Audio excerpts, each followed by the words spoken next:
Chapter 1. 21st Century, Donghai City's high-class private hospital director's office. Bang! A thick stack of medical records was slammed onto the table. Director Lin's face was ashen, unable to restrain his anger. Han Yunqing, Mr. Li is one of the directors of Lingyun Group. He owns 40% of our hospital's shares. You must give him priority in detoxifying his poison. Faced with the director's towering rage, Han Yunqing put her hands in the pockets of her white coat, very calm. Director Lin, I'm very sorry. Mr. Li has been afflicted with a slow-acting snake venom. Unless it's an emergency, I don't allow you to cut in line. She was pure and beautiful, with a pair of large eyes and a pair of dimples. At a young age, she was already famous in the Chinese medicine world for her shocking talent in acupuncture. She was a rare expert in detoxification. Whether it was dealing with animal, plant, chemical, or human toxins, they were all her strong points. You're here. Get your facts straight, this is Lingyun. The director was so angry that he slammed the table and stood up. Director, I'll say it again. Mr. Li isn't suffering from an emergency. No matter who he is, in front of a doctor, everyone, before Han Yunqing could finish, the director cut her off harshly. Enough. Don't tell me that everyone is equal in front of a doctor, and that there's only a difference between men and women. Han Yunqing, I'm telling you, arrange for detoxification immediately. Otherwise, from today onwards, get out of the medical world. Warning her. He thought Han Yunqing would be afraid, but she was still calm and composed, her attitude serious. Director Lin, in front of me, there's no difference between men and women. There are only two kinds of people, those I want to save and those I don't. I won't save Mr. Li. Please find someone better qualified. After she finished speaking, she smiled politely and turned to leave. Her seemingly thin and weak body was graceful and calm. Amidst her tranquil beauty, there was a pride that couldn't be ignored. However, when Han Yunqing opened the door, Director Lin flew into a rage. Han Yunqing, how dare you speak to me like that? Stop right there. So speaking, he casually threw the medical records on the table at the back of her head.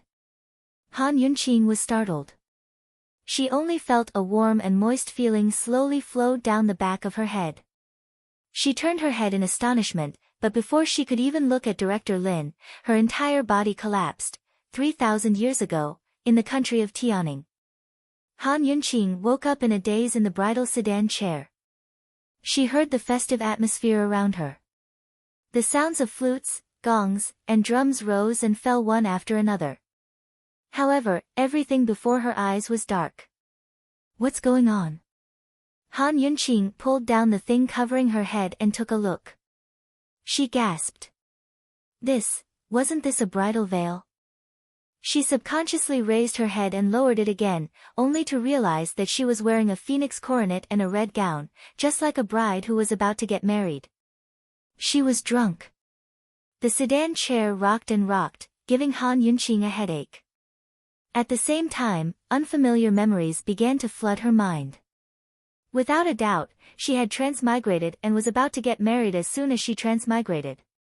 The original owner was the legitimate daughter of Tianing country's Han family, also known as Han Yunqing. Because her birth mother's medical skills were so good that she saved the empress of the time, the current empress dowager, she was betrothed to the 7th imperial prince of the time, the current duke of Qin, Long Feiyi. At the time, it was a much-told story, and the Han family's status soared. But no one knew that Han Yunqing had cursed her mother to death as soon as she was born. She even grew up to be an ugly, useless woman who didn't understand medicine. Because of this, the wedding was delayed again and again, becoming a taboo for the Duke of Qin. Unfortunately, the Duke of Qin had angered the emperor a few days ago. The emperor issued a decree that the wedding should be held before the end of the month. Today was the day of the wedding.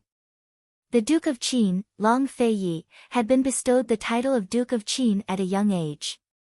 He was the only surviving imperial prince from the struggle for the throne. He was only in his early 20s, but in terms of seniority, he was the only imperial uncle. He could be said to be the most powerful person in Tianning country. The Duke of Qin's estate was in the south of the city, while the Han family was in the north. The bridal sedan chair had to pass through the city from north to south. Even though the Duke of Qin himself hadn't shown his face, tens of thousands of people had turned out to attend the wedding, causing a sensation throughout the city. Just as Han Yunqing was sorting out these memories, the joy came to an abrupt end. She heard the wedding nanny cry out, "Bad, bad, bad news." Chapter 2. As a wedding nanny, she actually yelled bad on the street on such a big day. She obviously did it on purpose. Han Yunqing was about to lift the curtain to see what was going on, but she changed her mind. As a bride, she disregarded etiquette and showed her face on the street. Wouldn't she be drowned in the spit of the ancients? She could only give up and listen quietly. From the noise outside, it was obvious that there were many onlookers. "Oh, wrong. We went the wrong way. We should have turned right at the intersection. We turned left." The wedding nanny's tone was almost crying. "I thought you were making a fuss about something. This road also leads to Prince Qin's mansion." That's right, that's right. Nanny Wang, are you muddle-headed? Why are you saying such unlucky things on such a big day? Didn't you also point to turn left?" The sedan bearers spoke one after another, but Nanny Wang kept stomping the ground. "I'm muddle-headed. This is bad. It'll take at least 2 hours to walk from here. The bride will miss the auspicious hour." As soon as she said this, the crowd fell silent. Auspicious hour was something that many people paid attention to in modern times, let alone in ancient times. After a while, a sedan bearer timidly asked, Then turn right? What are you talking about?" The wedding nanny fiercely stomped her feet. The thick rouge on her face cracked because of her anger. "The bride can't turn back, and she can't walk back. Are you cursing the bride to be divorced?" These words made the sedan bearer speechless. Han Yunqing rolled her eyes in the sedan. This matchmaker obviously wanted her to be late on purpose. The Prince Qin's mansion didn't send a welcoming party, and the groom didn't come either. They only sent a wedding nanny. She hadn't even married into the family, but she already gave her a show of strength. If she missed the auspicious hour, wouldn't the Prince Qin's mansion shift the blame to her in the future? Han Yunqing wished she could get out of the sedan and say she didn't want to marry. She wanted to get rid of the groom on the street. However, she was very clear about her situation. There were jackals and wolves in her maternal family, and her in-laws were tigers and leopards. She inherited the identity of a good-for-nothing ugly girl in the Han family. She couldn't act recklessly. She could only take one step at a time. In any case, it was the Empress Dowager who bestowed the marriage and the Emperor who ordered it. She wanted to see what the Duke of Qin's manor would do to her. Matchmaker and the sedan bearers discussed for a long time, but in the end, they could only continue on their journey. The 4 sedan bearers ran as if their lives depended on it, causing Han Yunqing to be thrown off balance. However, in the end, he still missed the auspicious hour and was late by an hour. The Duke of Qin's manor's 3 zhang tall imposing doors were tightly shut. Even the side doors were all shut. The entrance was crowded with the commoners of the capital, who had long since begun to point and gossip. "I heard that Han Yunqing is very ugly. No wonder the Duke of Qin was not even willing to show his face. Hee, even the most beautiful woman in the world wants to marry into the Duke of Qin's mansion. What is Han Yunqing worth? The way I see it, even if you go in, you'll only be left with an empty room." "You don't say, he's a big shot. He came an hour late. Oh, my legs are sore from waiting." If the Han Yunqing of the past heard these words, wouldn't she cry herself to death? Unfortunately, the Han Yunqing of the present was no longer the cowardly, self-abased, and pitiful wretch from the past. She was indifferent to the pain and itch. While rubbing the lump on her cheek, she looked out through the gap in the curtains. She saw that the Duke of Qin's manor's main door was empty, without any festive decorations. If it weren't for the bridal sedan, no one would know that this family was getting married today. Cold and empty place was undoubtedly telling Han Yunqing that she was not welcome.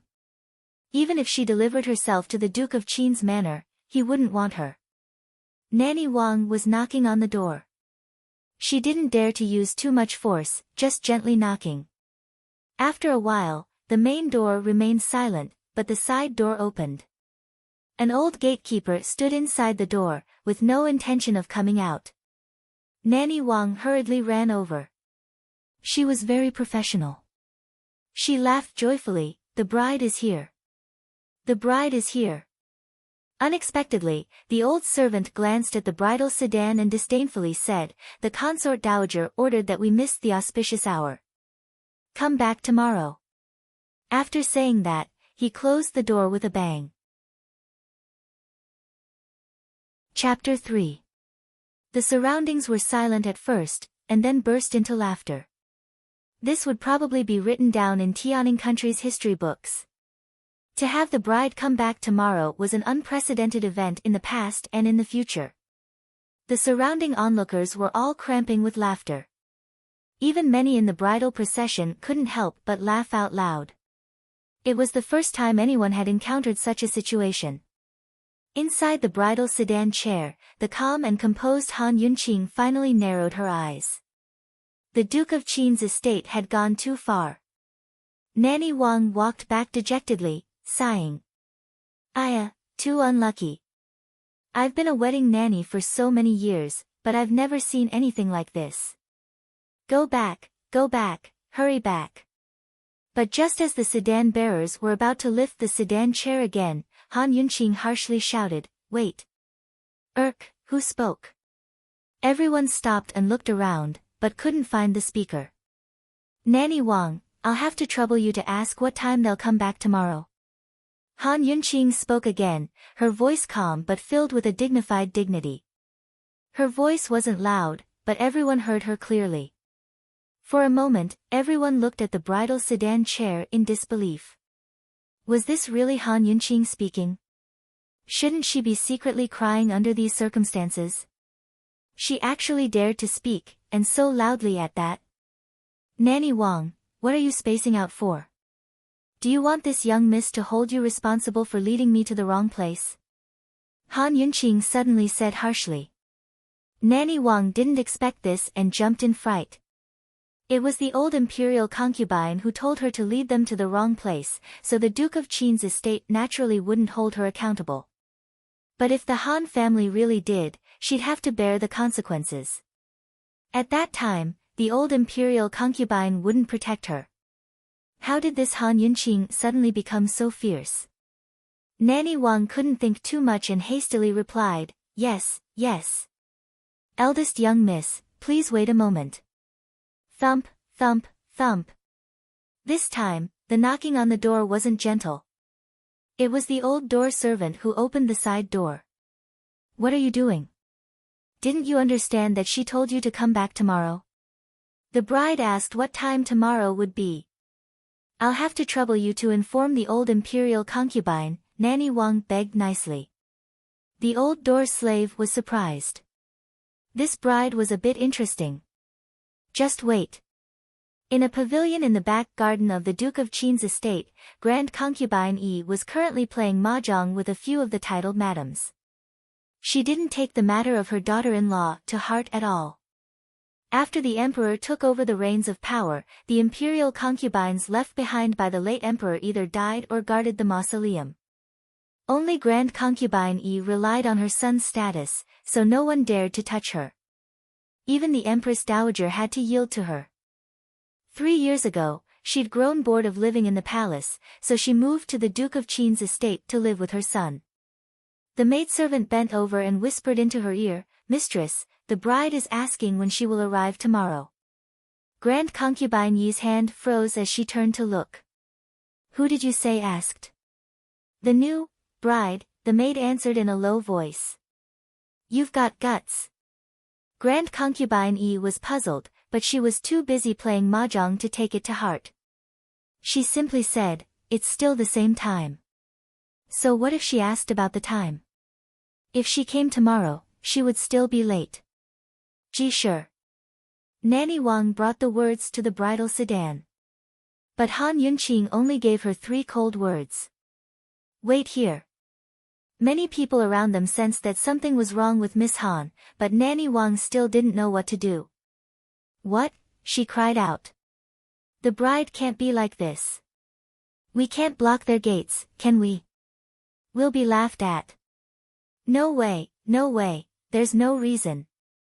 Who comes to their gates to wait to be married? You were the one who said you wouldn't turn back. What, are you cursing me to be divorced and sent back to my maternal family?" Han Yunqing asked coldly. Wasn't that what Nanny Wang had just said? Nanny Wang was at a loss for words. "If you can't wait, you can leave. Don't look for me if you don't get your wages back at the Han estate," Han Yunqing reminded her kindly. Everyone exchanged glances, feeling more and more that the bride was formidable. No one dared to leave, but sat down to wait with her. Seeing this, Nanny Wang couldn't do anything by herself, so she sat down by the sedan. She couldn't help but want to lift the curtains to see the bride's appearance. Was she really as ugly, timid, and self-abased as the rumors said? It couldn't be someone else, right? After a moment's hesitation, Nanny Wang timidly reached out her hand. Chapter 4. As soon as Nanny Wang lifted a corner of the curtain, Han Yunqing stepped on her hand and asked darkly, "The auspicious hour hasn't arrived yet. Are you asking me to get off the sedan chair?" "No, no. I wasn't careful, I wasn't careful." Nanny Wang explained, enduring the pain without crying out. Only then did Han Yunqing release her, elegantly withdrawing her foot and leaning lazily against the sedan chair. The Han family usually abused her in all sorts of ways, but they didn't treat her unfairly at this wedding. The sedan chair was spacious and comfortable enough for her to sleep in. She wasn't stupid enough to actually go back and come back tomorrow. If she did, who knew what else would happen to delay the auspicious hour tomorrow? The Duke of Qin's estate couldn't refuse the imperial edict, but they could make all sorts of excuses to delay the wedding.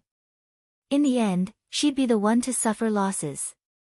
Although Han Yunqing didn't want to marry, she knew she had to enter the Duke of Qin's gates. Otherwise, if the palace blamed her, she'd be pushed out as a scapegoat. The Duke of Qin's marriage and official consort had already caused a stir in the city. If she waited outside the gates, news would definitely spread to the palace. As long as the palace paid attention, the Duke of Qin's estate would open the gates for her at the auspicious hour tomorrow, no matter how unwilling they were. Thinking up to here, Han Yunqing shifted to a more comfortable position and slept peacefully. By now, the pampered grand concubine Yi had lost her usual leisure. She personally rushed to the side gates of the Duke of Qin's estate and peeked through the cracks to see the celebratory red outside. Her well-maintained face turned gloomy. Mufei, this woman Han Yunqing's so strange. Outside, they say she's timid, but why is she so bold today? Just then, the palace sent someone to ask what happened, Murong Wanru said with a worried expression. She was Grand Concubine Yi's adopted daughter, gentle and virtuous, resigned to adversity. She'd served Grand Concubine Yi since she was young and was even more intimate than her own daughter. Her Mufei was enough to show her status in the Duke of Qin's estate. This ugly freak, she's fighting with me at our doorstep. Grand Concubine Yi narrowed her eyes sinisterly, her finger lightly drawing a line across her neck to signal Murong Wanru to get rid of her. Murong Wanru's face filled with panic. Mufei. It's inauspicious for someone to die in front of our house. What if His Majesty blames Gij? The Duke of Qin's residence was surrounded by guards, so it was inexcusable for someone to die at the entrance. Moreover, the entire capital was paying attention to this matter. Grand Concubine Yi wasn't stupid. She calmed down and understood the logic. Fine, so that's why she's staying here. TSK, TSK, TSK, why is this ugly freak so scheming? Mufei, what do we do now? When the auspicious hour arrives tomorrow, should we open the door or not? Murong Wanru asked helplessly.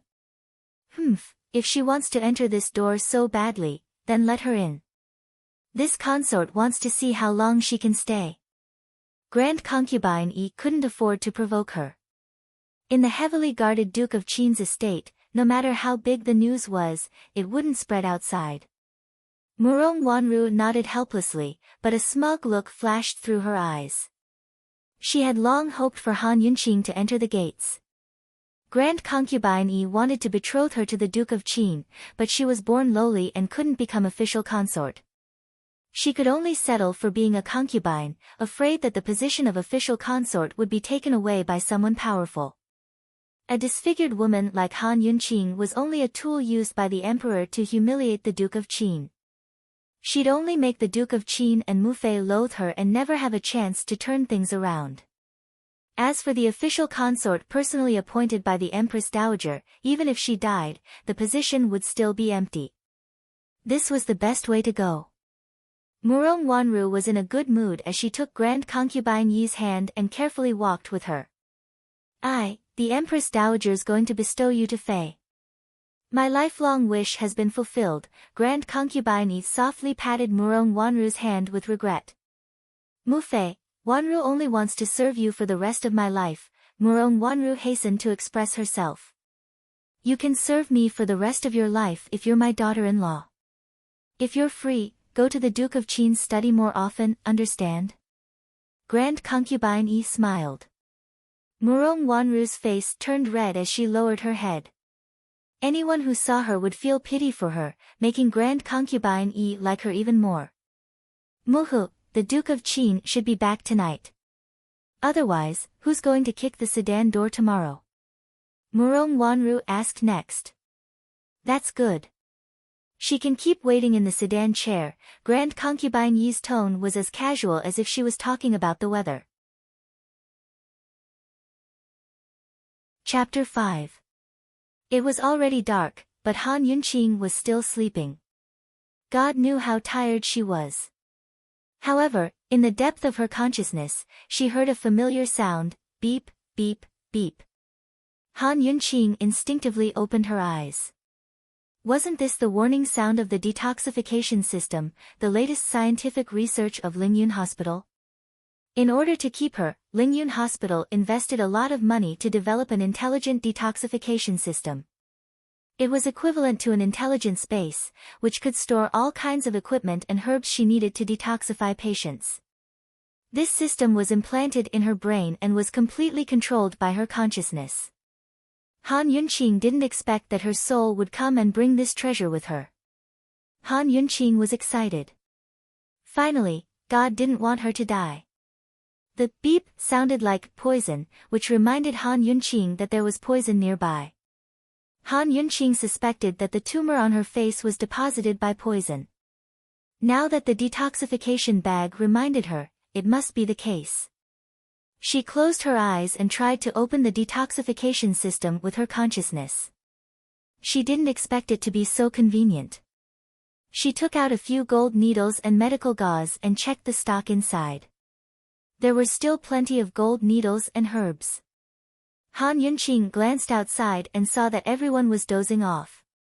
She was sure that no one would disturb her for the time being, so she began to deal with the tumor on her face. She wanted to collect some blood from the tumor and put it in the detoxification system for testing. She didn't expect that she could identify the poison by sniffing it.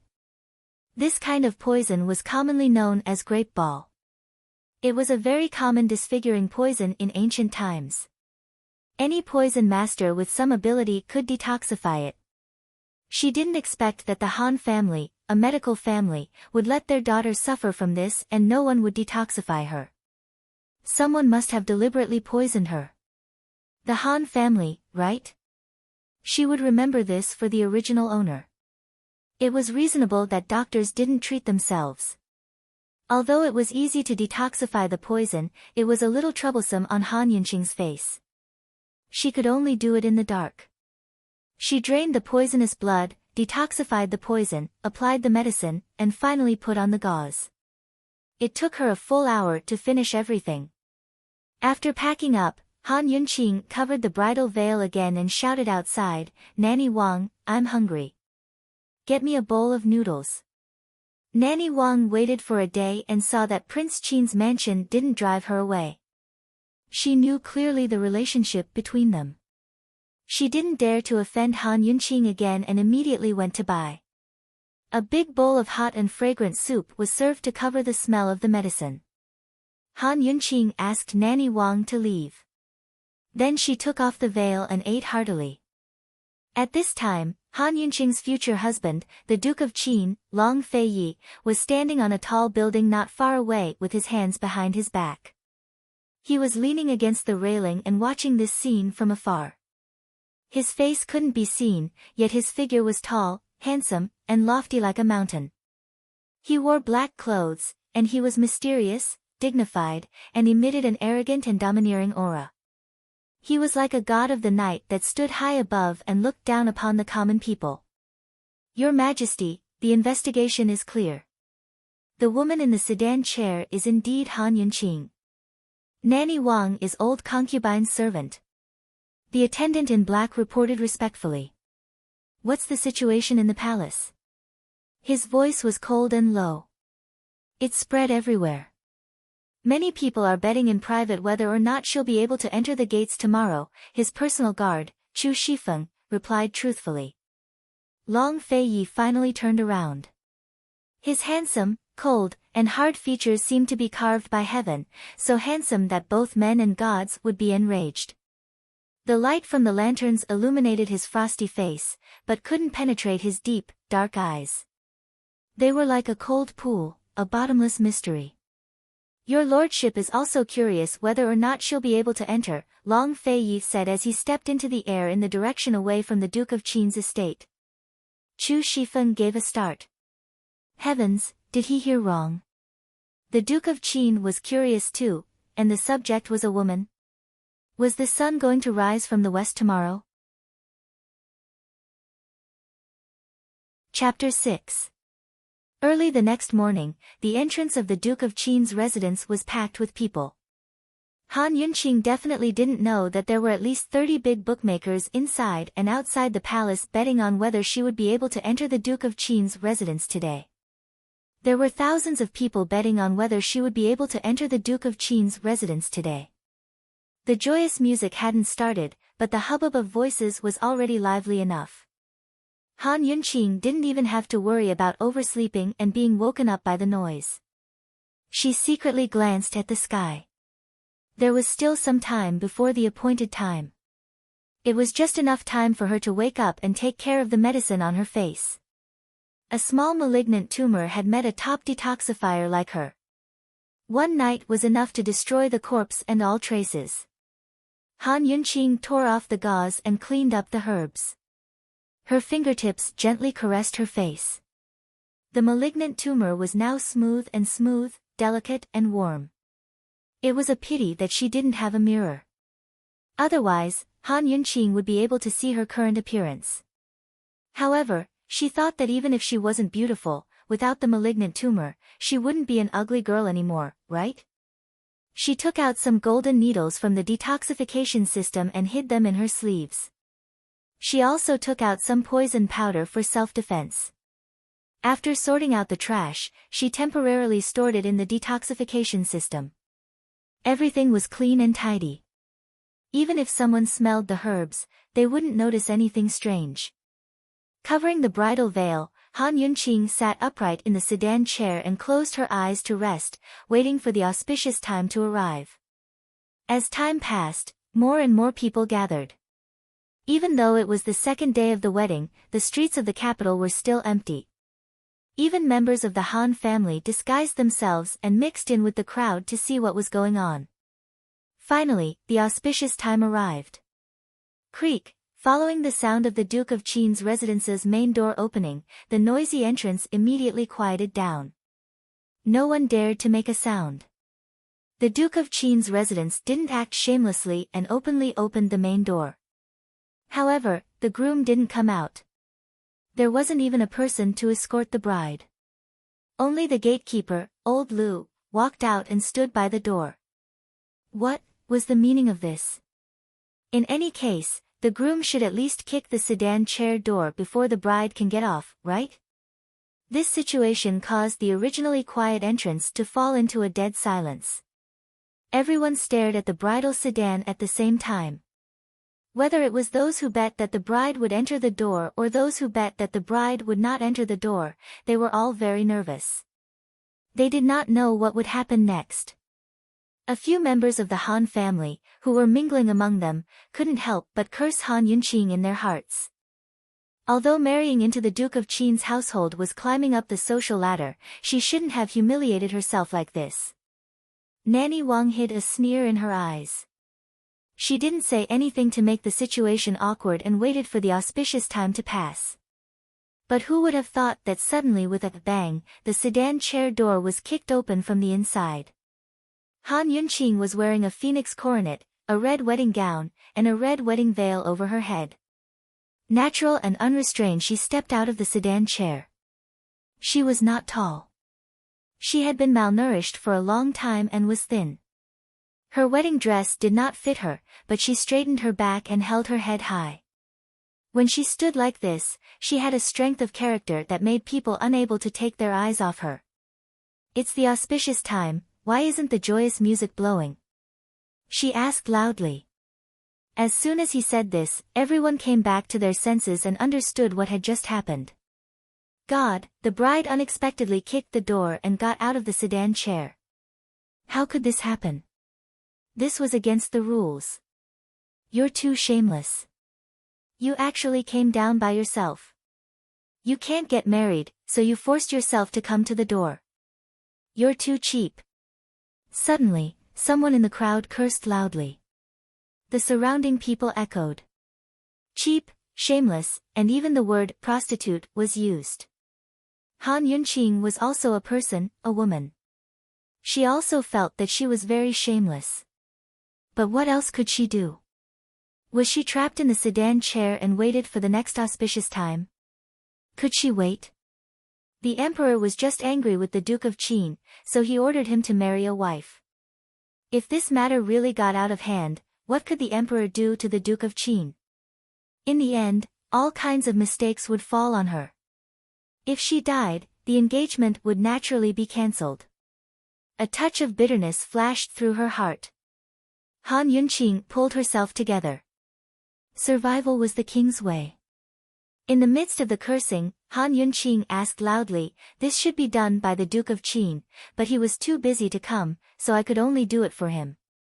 Are you saying that my cheap behavior was caused by the Duke of Qin?" When these words came out, the entire crowd immediately exploded.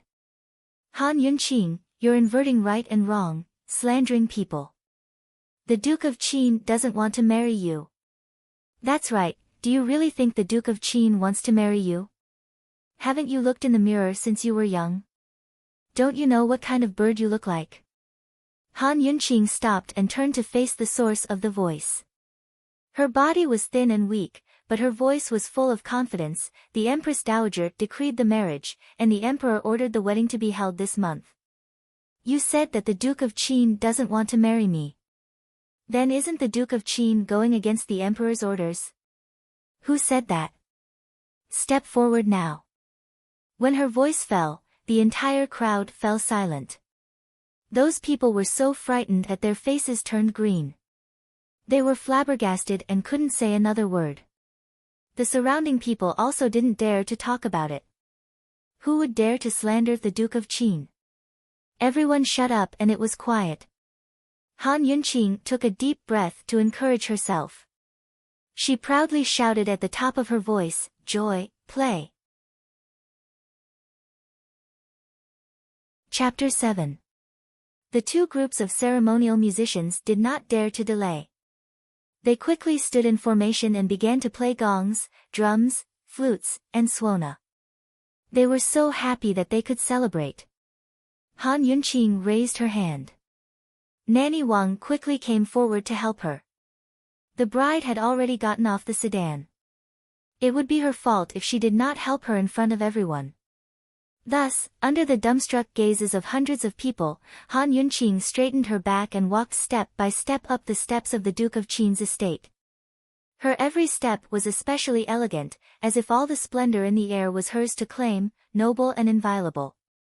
This made many people forget that she was originally an ugly woman. Who knew that when Han Yunqing stepped on the last step and just stood firm, a hidden dart suddenly flew from the side. It swept up her bridal veil and hit the ground. Ah, assassin! There's an assassin! Nanny Wang screamed and ran away. She accidentally rolled down the high stone steps. Several guards immediately flew out from both sides of the manor. They looked around but did not find the assassin. For a long time, there was no other movement except for the hidden dart. Everyone was still in a panic. Han Yunqing was also scared. Her heart was beating fast. She knew how to detoxify, but she did not know martial arts. Just now, the hidden dart almost hit her head. So scary. The leader of the guards walked over, picked up the bridal veil, checked the dart, and handed it to the person next to him. Miss Han, here. The leader personally handed the bridal veil over. Han Yunqing patted her chest and calmed down. Then she turned around to take it. Thank you. Who knew that when she turned around, the leader of the guards suddenly widened his eyes. Ah! He screamed and hurriedly stepped back in fear. The tumor was removed. Was she still ugly? The leader of the guards' frightened reaction made Han Yunqing sad. But if she was ugly, then so be it. In any case, she had always relied on her hands to make a living, not her face. With her back to the crowd, Han Yunqing calmly turned around and handed over the bridal veil. Nanny Wang, it's all right. You can come up. Who knew that when she turned around, the crowd behind her all sucked in a cold breath. Nanny Wang's screams were even louder than before. You, how did you, ah... Han Yunqing did not know how devastatingly beautiful she was when she turned around. Suddenly, someone in the crowd shouted, "Too beautiful." Are you really Han Yunqing? Beautiful? Before she could regain her senses, there was a commotion below.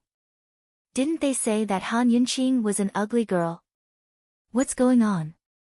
Rumors are harmful, Han Yunqing, you're even more beautiful. Does His Highness Duke of Qin? Rumors can't be trusted. For a moment, all sorts of voices rose and fell. Even the Han family members were incredulous and suspected that Han Yunqing had been switched out. But even with half of her face covered, this person was the real Han Yunqing. It could only be said that Han Yunqing's devastatingly beautiful features had been hidden away by that tumor for too long. Today, her beauty shocked the entire nation. The clamor at the entrance spread to the main hall of the Duke of Qin's estate. Grand concubine Yi and Murong Wanru were both stunned by the servant girl's report. They felt like they were sitting on pins and needles.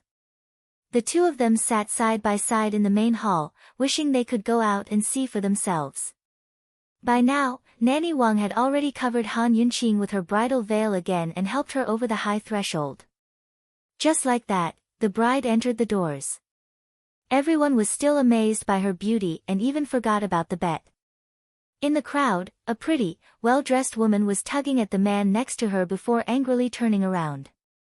Big bro, there's definitely something wrong with Han Yunqing's face. I snuck a peek at her before. She's so ugly that I wanted to throw up. The woman was none other than the third young miss of Tianning's General Mu's estate, Mu Luyue. The man next to her was Tianning country's most famous young general, Mu Qinggu. He was a handsome man with strong facial lines and deep features. Even without his armor, he was still mighty and handsome. His bright, spirited eyes were filled with light and uprightness. Just then, the hidden dart had been shot by Mu Luyue. She was one of Tianning's Duke of Qin's die-hard admirers and disliked Han Yunqing as much as any other admirer. Originally, she wanted to humiliate Han Yunqing in front of everyone, but ended up helping her instead. Mu Qinggu was annoyed by the noise and grabbed Mu Luyue's wrist instead, his tone harsh. You think this is a place for you to behave atrociously? Get out of here right now. He had no interest in this farce, but was attracted by the bride's courage and insight. He stopped to watch for a while, never expecting that there would be a tough one in the capital city full of spineless people. Moreover, it was a woman. Mu Luyue had long gotten used to her big brother's coarseness and grabbed his hand to act like a spoiled child. Big bro. There's definitely something wrong with that woman. Even if there's something wrong, it's none of your business. Go back. Mu Qinggu ordered. We have nothing in common with you. Mu Luyue pursed her lips, too lazy to say anything more to him. She mused that she should find those good sisters of hers and have them think of a way to investigate. Maybe this Han Yunqing really was an imposter. Chapter 8. How was the bride supposed to perform the ceremony when the groom wasn't present? Receiving Grand Concubine Yi's orders, Nanny Wang was sent straight to the bridal chamber. Is she really that pretty? Grand Concubine Yi asked doubtfully. Esteemed imperial concubine, this servant saw it with my own eyes. It's absolutely true. I don't know how those rumors spread, but they turned such a beauty into an ugly one. Impossible. Grand Concubine Yi sat up straight. I saw her when she was young. There's a big scar on the right side of her face. Esteemed imperial concubine, you'll see it when the bride comes to pay her respects tomorrow. How could this servant dare to deceive you? The Han family's medical skills are exceptional, perhaps they've cured her, Nanny Wang could only explain. Grand Concubine Yi waved her hand impatiently and tipped her a few coins before dismissing her. Mu Fei, this is great news. It's good that she's beautiful. Otherwise, our Duke of Qin's estate would lose all face if we let her in today. Although the Empress Dowager forced it on Big Brother, it's good that she doesn't lose face for us, Murong Wanru said joyfully. Grand Concubine Yi had been gratified by Han Yunqing's beauty, but the words forced by the Empress Dowager made her unhappy again. Cold, she said, the Empress Dowager forced her great benefactor's woman onto my son.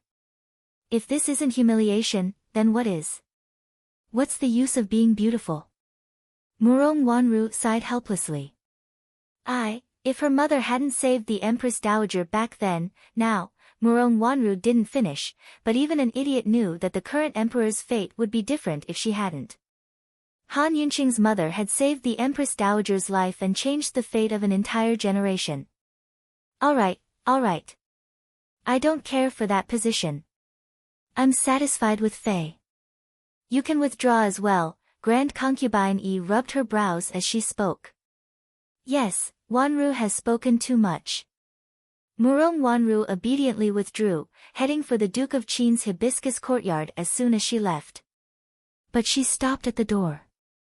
She was very clear that this was Long Fei Ye's private quarters. He hated it when others entered as they wished, even his adopted sister. But now, Han Yunqing was living there as the princess consort. Thinking of this, Murong Wanru couldn't help but clench her fists. She thought that as long as Long Fei Yi came back, Han Yunqing would definitely be kicked out. Han Yunqing didn't know that the hibiscus courtyard was a special place. At this moment, she was sitting on the bed. After waiting for a long time and seeing that no one had come, she boldly lifted the bridal veil and stood up to stretch. She even took off the heavy phoenix coronet.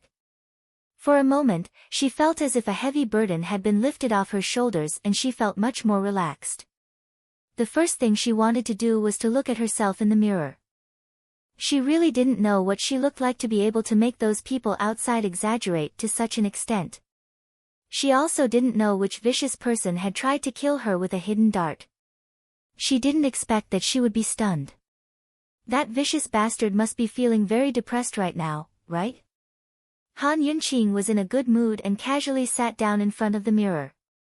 This time, even she was stunned. The face in the mirror was similar to her original appearance, but her skin, face shape, and facial features were all much better than her previous appearance. The original body's beauty combined with Han Yunqing's own charm was truly a combination of both inside and out. She was beautiful beyond compare. Han Yunqing lightly stroked the right side of her face. There was no trace of the original scar left, as if it had never existed. She thought that this face could at least be considered worthy of the Duke of Qin. That guy still hadn't shown himself, so who knew what he looked like?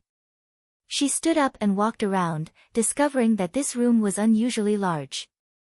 The bedroom wasn't a part of this room. There was no door, and it was separated by heavy hanging curtains. Beyond the hanging curtains, there was an even larger space. On the right was the indoor hot spring, and on the left was the study. In front of her was a deep and wide hallway with 2 rows of tall columns and heavy hanging curtains that led directly to the main door. To be exact, this wasn't a bedroom, but a bedroom. How extravagant! Han Yunqing walked around, but when she came back, her legs felt sore. Didn't all large families have many attendants?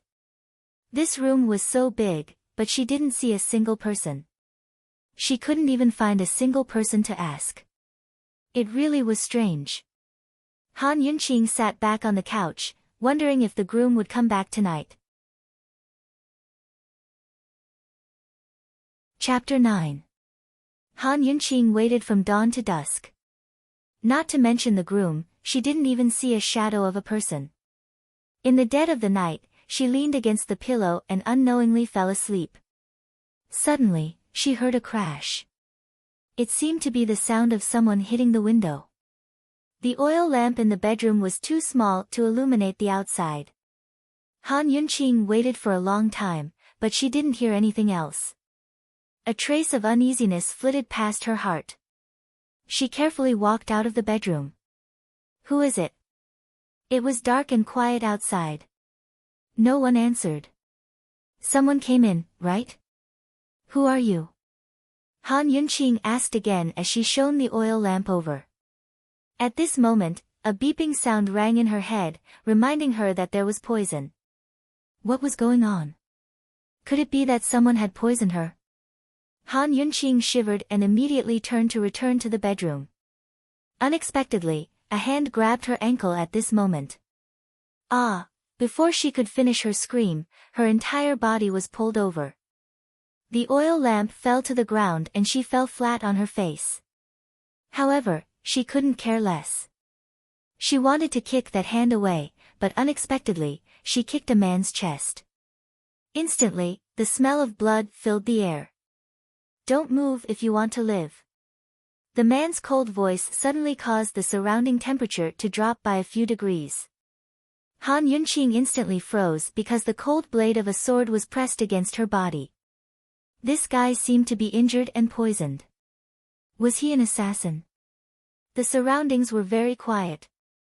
She could hear the man's heavy breathing. After seeing that he didn't move, Han Yunqing asked timidly, "Hey, you're here to assassinate the Duke of Qin, right?" The man didn't answer. "The Duke of Qin isn't here. I reckon he won't come for a year or so. Let me go and I'll pretend that I don't know anything, okay?" Han Yunqing probed. Unfortunately, the man still didn't speak. In the darkness, Han Yunqing could see that he was leaning against the wall. He was dressed in black, so she couldn't see his face clearly. "You're injured. Don't sit like this. Hurry up and leave. I promise I won't call anyone to catch you," Han Yunqing said timidly. She carefully got up and wanted to push his sword away.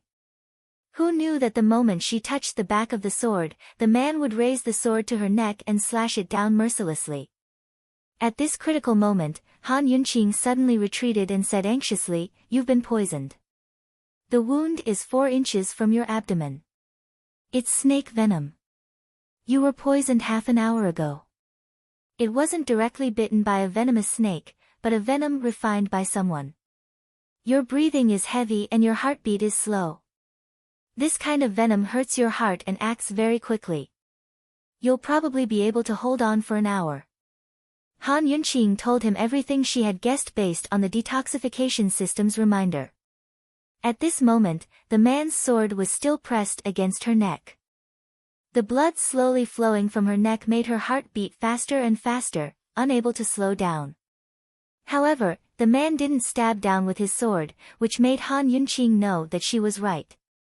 The surroundings were silent, and the cold air was filled with tension.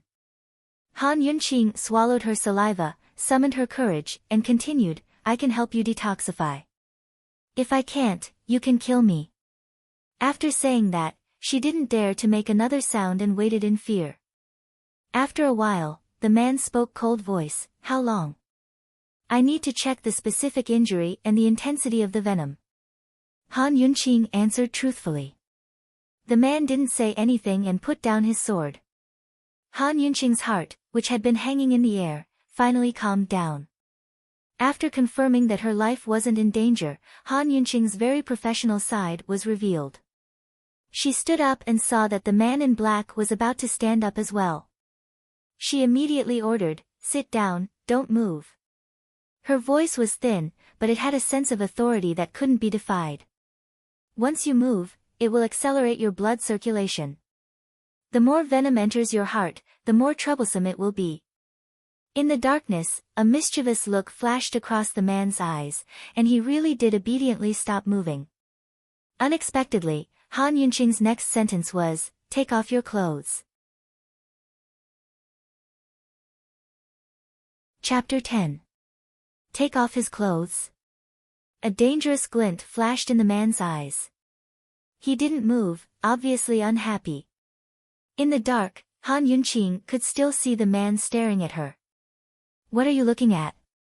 How can I see the wound if you don't take it off? You're a man, and I'm a woman. I'm the one who's at a disadvantage, not you.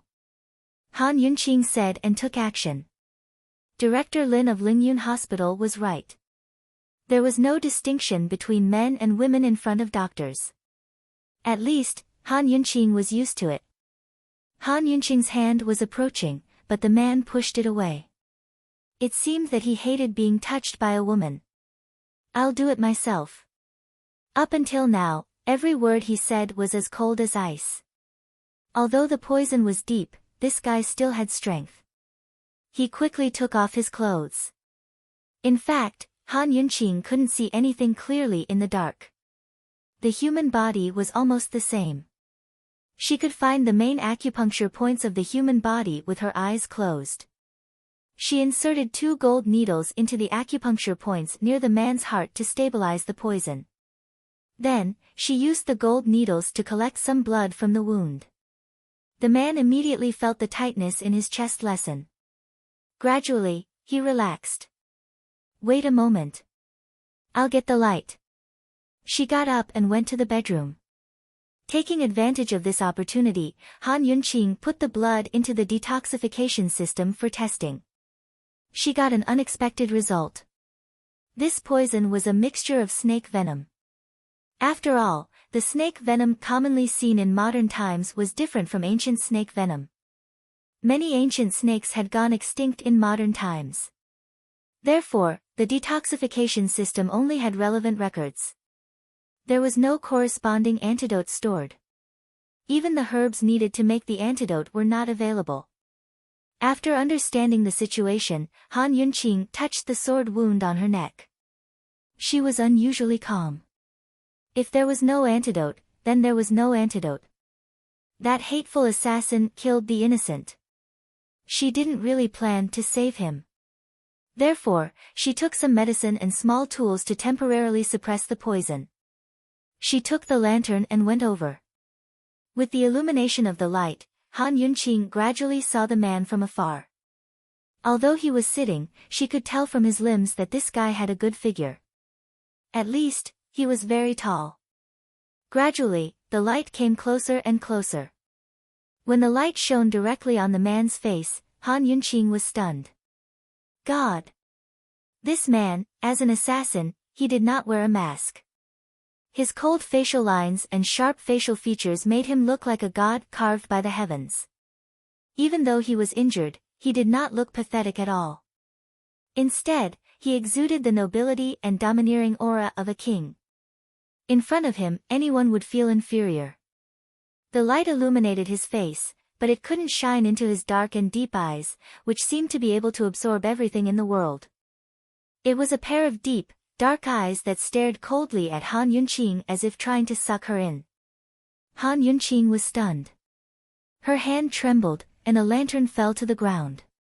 She had seen many outstanding men, but at a glance, she had to admit that the man in front of her absolutely had the capital to make people submit to him. "Why are you still in a daze?" the man asked unhappily. He was very disgusted by Han Yunqing's reaction. This time, Han Yunqing quickly averted her gaze and regained her calmness. "I haven't eaten. My hands are weak." As she spoke, she picked up the lantern and walked closer. She kept her eyes lowered and did not look at him again. After placing the lantern, she knelt beside him and spread out the medicine, cotton swabs, gauze, and herbs. The man looked at the exquisitely made cotton swabs and universal gauze and was a little puzzled. "These are..." Han Yunqing pretended not to hear him. She raised her head and prepared to check the wound. However, she, who had always been unable to look away when she saw the wound, was unable to do so this time. This man's figure was explosively good. Under the illumination of the light, his firm and strong chest, and his well-defined abdomen shone with a charming bronze luster. He exuded an irresistible wild aura. It was proven that there was no distinction between men and women in front of doctors. It depended on the situation. Han Yunqing forgot about the wound and unconsciously looked at him from head to toe. Her ears were very, very red. Chapter 11. Han Yunqing's dazed gaze made the man very disgusted. Thus, with a flash of cold light, the man's long sword was placed on her neck again. "Hurry up." He was extremely impatient, as cold as an azura. Han Yunqing regained her senses and scolded herself in her heart. How could she be so useless?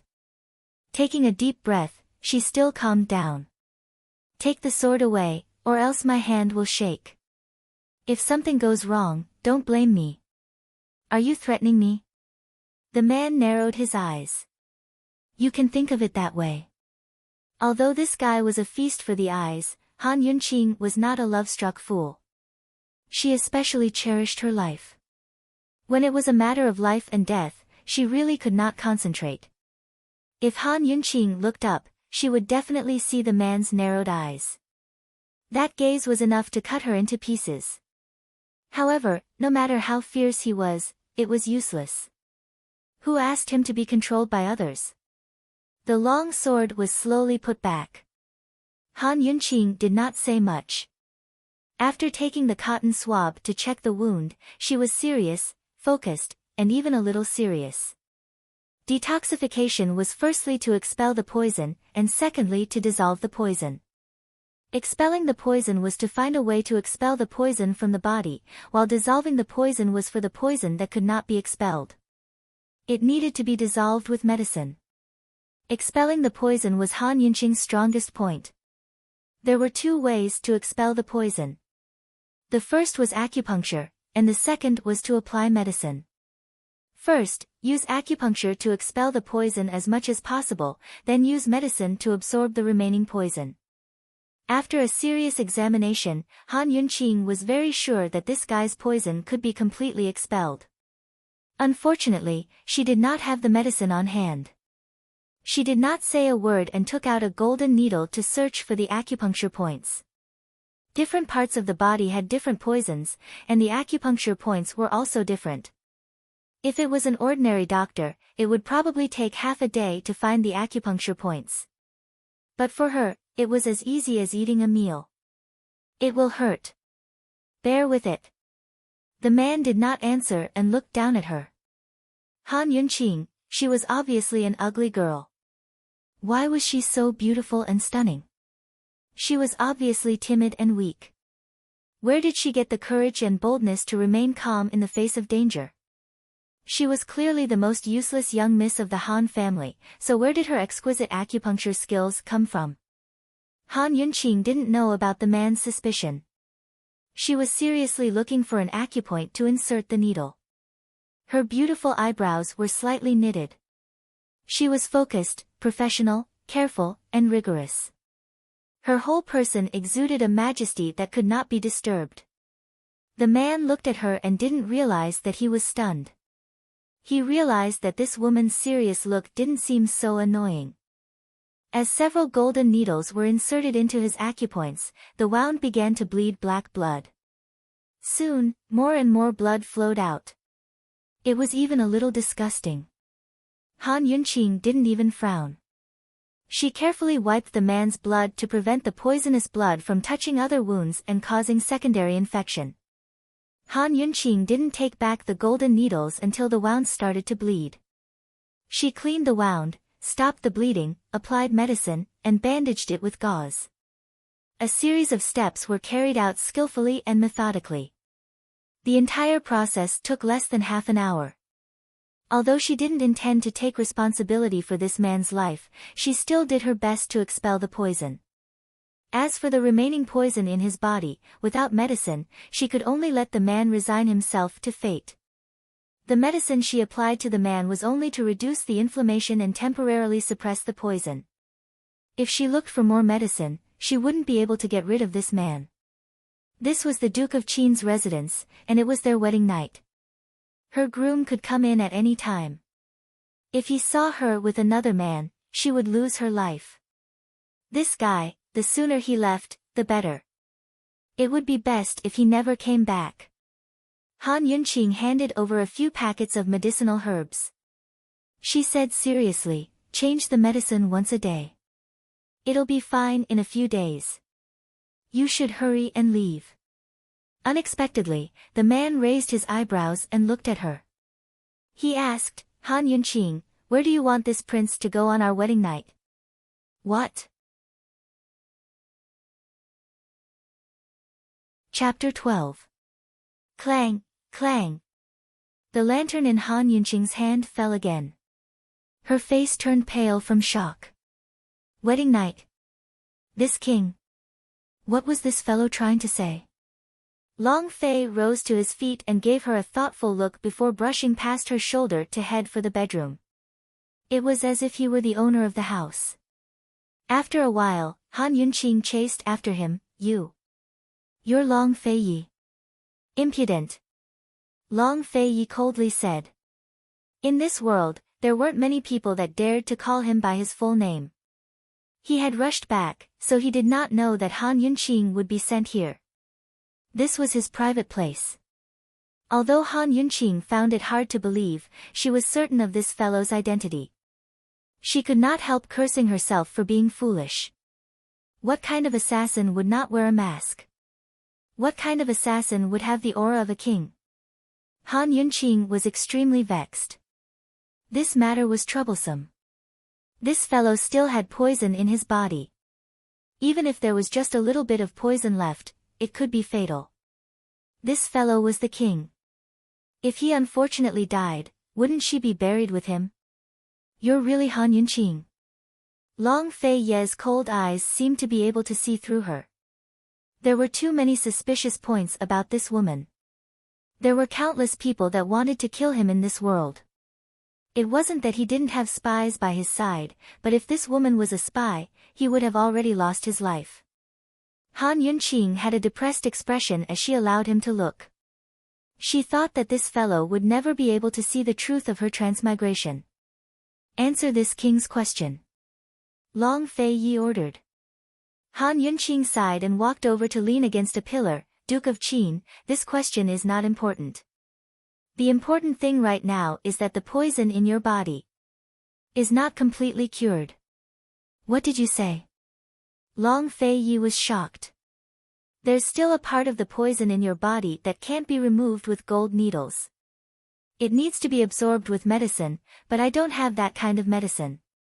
If you don't believe me, take a deep breath and see if the 2 inches below your heart hurts. Han Yunqing said seriously. Long Fei sucked in a deep breath. That area really did hurt. In a flash, his eyes flashed with killing intent. As expected, you've got guts. Duke of Qin's words are incorrect. I thought you were an assassin, yet you didn't reveal your identity. Even if I killed you, you deserved it, Han Yunqing argued. Serves him right. Long Fei Ye's cold eyes stared straight into Han Yunqing's eyes, but Han Yunqing wasn't afraid. She let him stare at her. This woman had guts. Long Fei Ye's eyes flashed with a touch of admiration that even he didn't notice. He said coldly, "Now you know. You should tell me what kind of medicine you lack, right?" Han Yunqing was suspicious. What kind of unscrupulous thing did this fellow do? He didn't find an imperial physician when he was poisoned, but hid here instead. It looked like his injuries couldn't be made public. Although it went against Han Yunqing's medical principles to loot a burning house, she had to think carefully about the quality of her life after marriage. Everyone knew that even if she could enter the Duke of Qin's estate, she might not be able to live on. Of course, she knew this very well. Thus, she had to have someone to rely on. The strongest person she could rely on was the head of the Duke of Qin's estate, the powerful Duke of Qin, Long Fei Yi of Tianning's imperial clan. Han Yunqing revealed a crafty smile. "Your Highness Duke of Qin, actually, the medicine I gave you now can still guarantee that the poison won't flare up within 10 days. So?"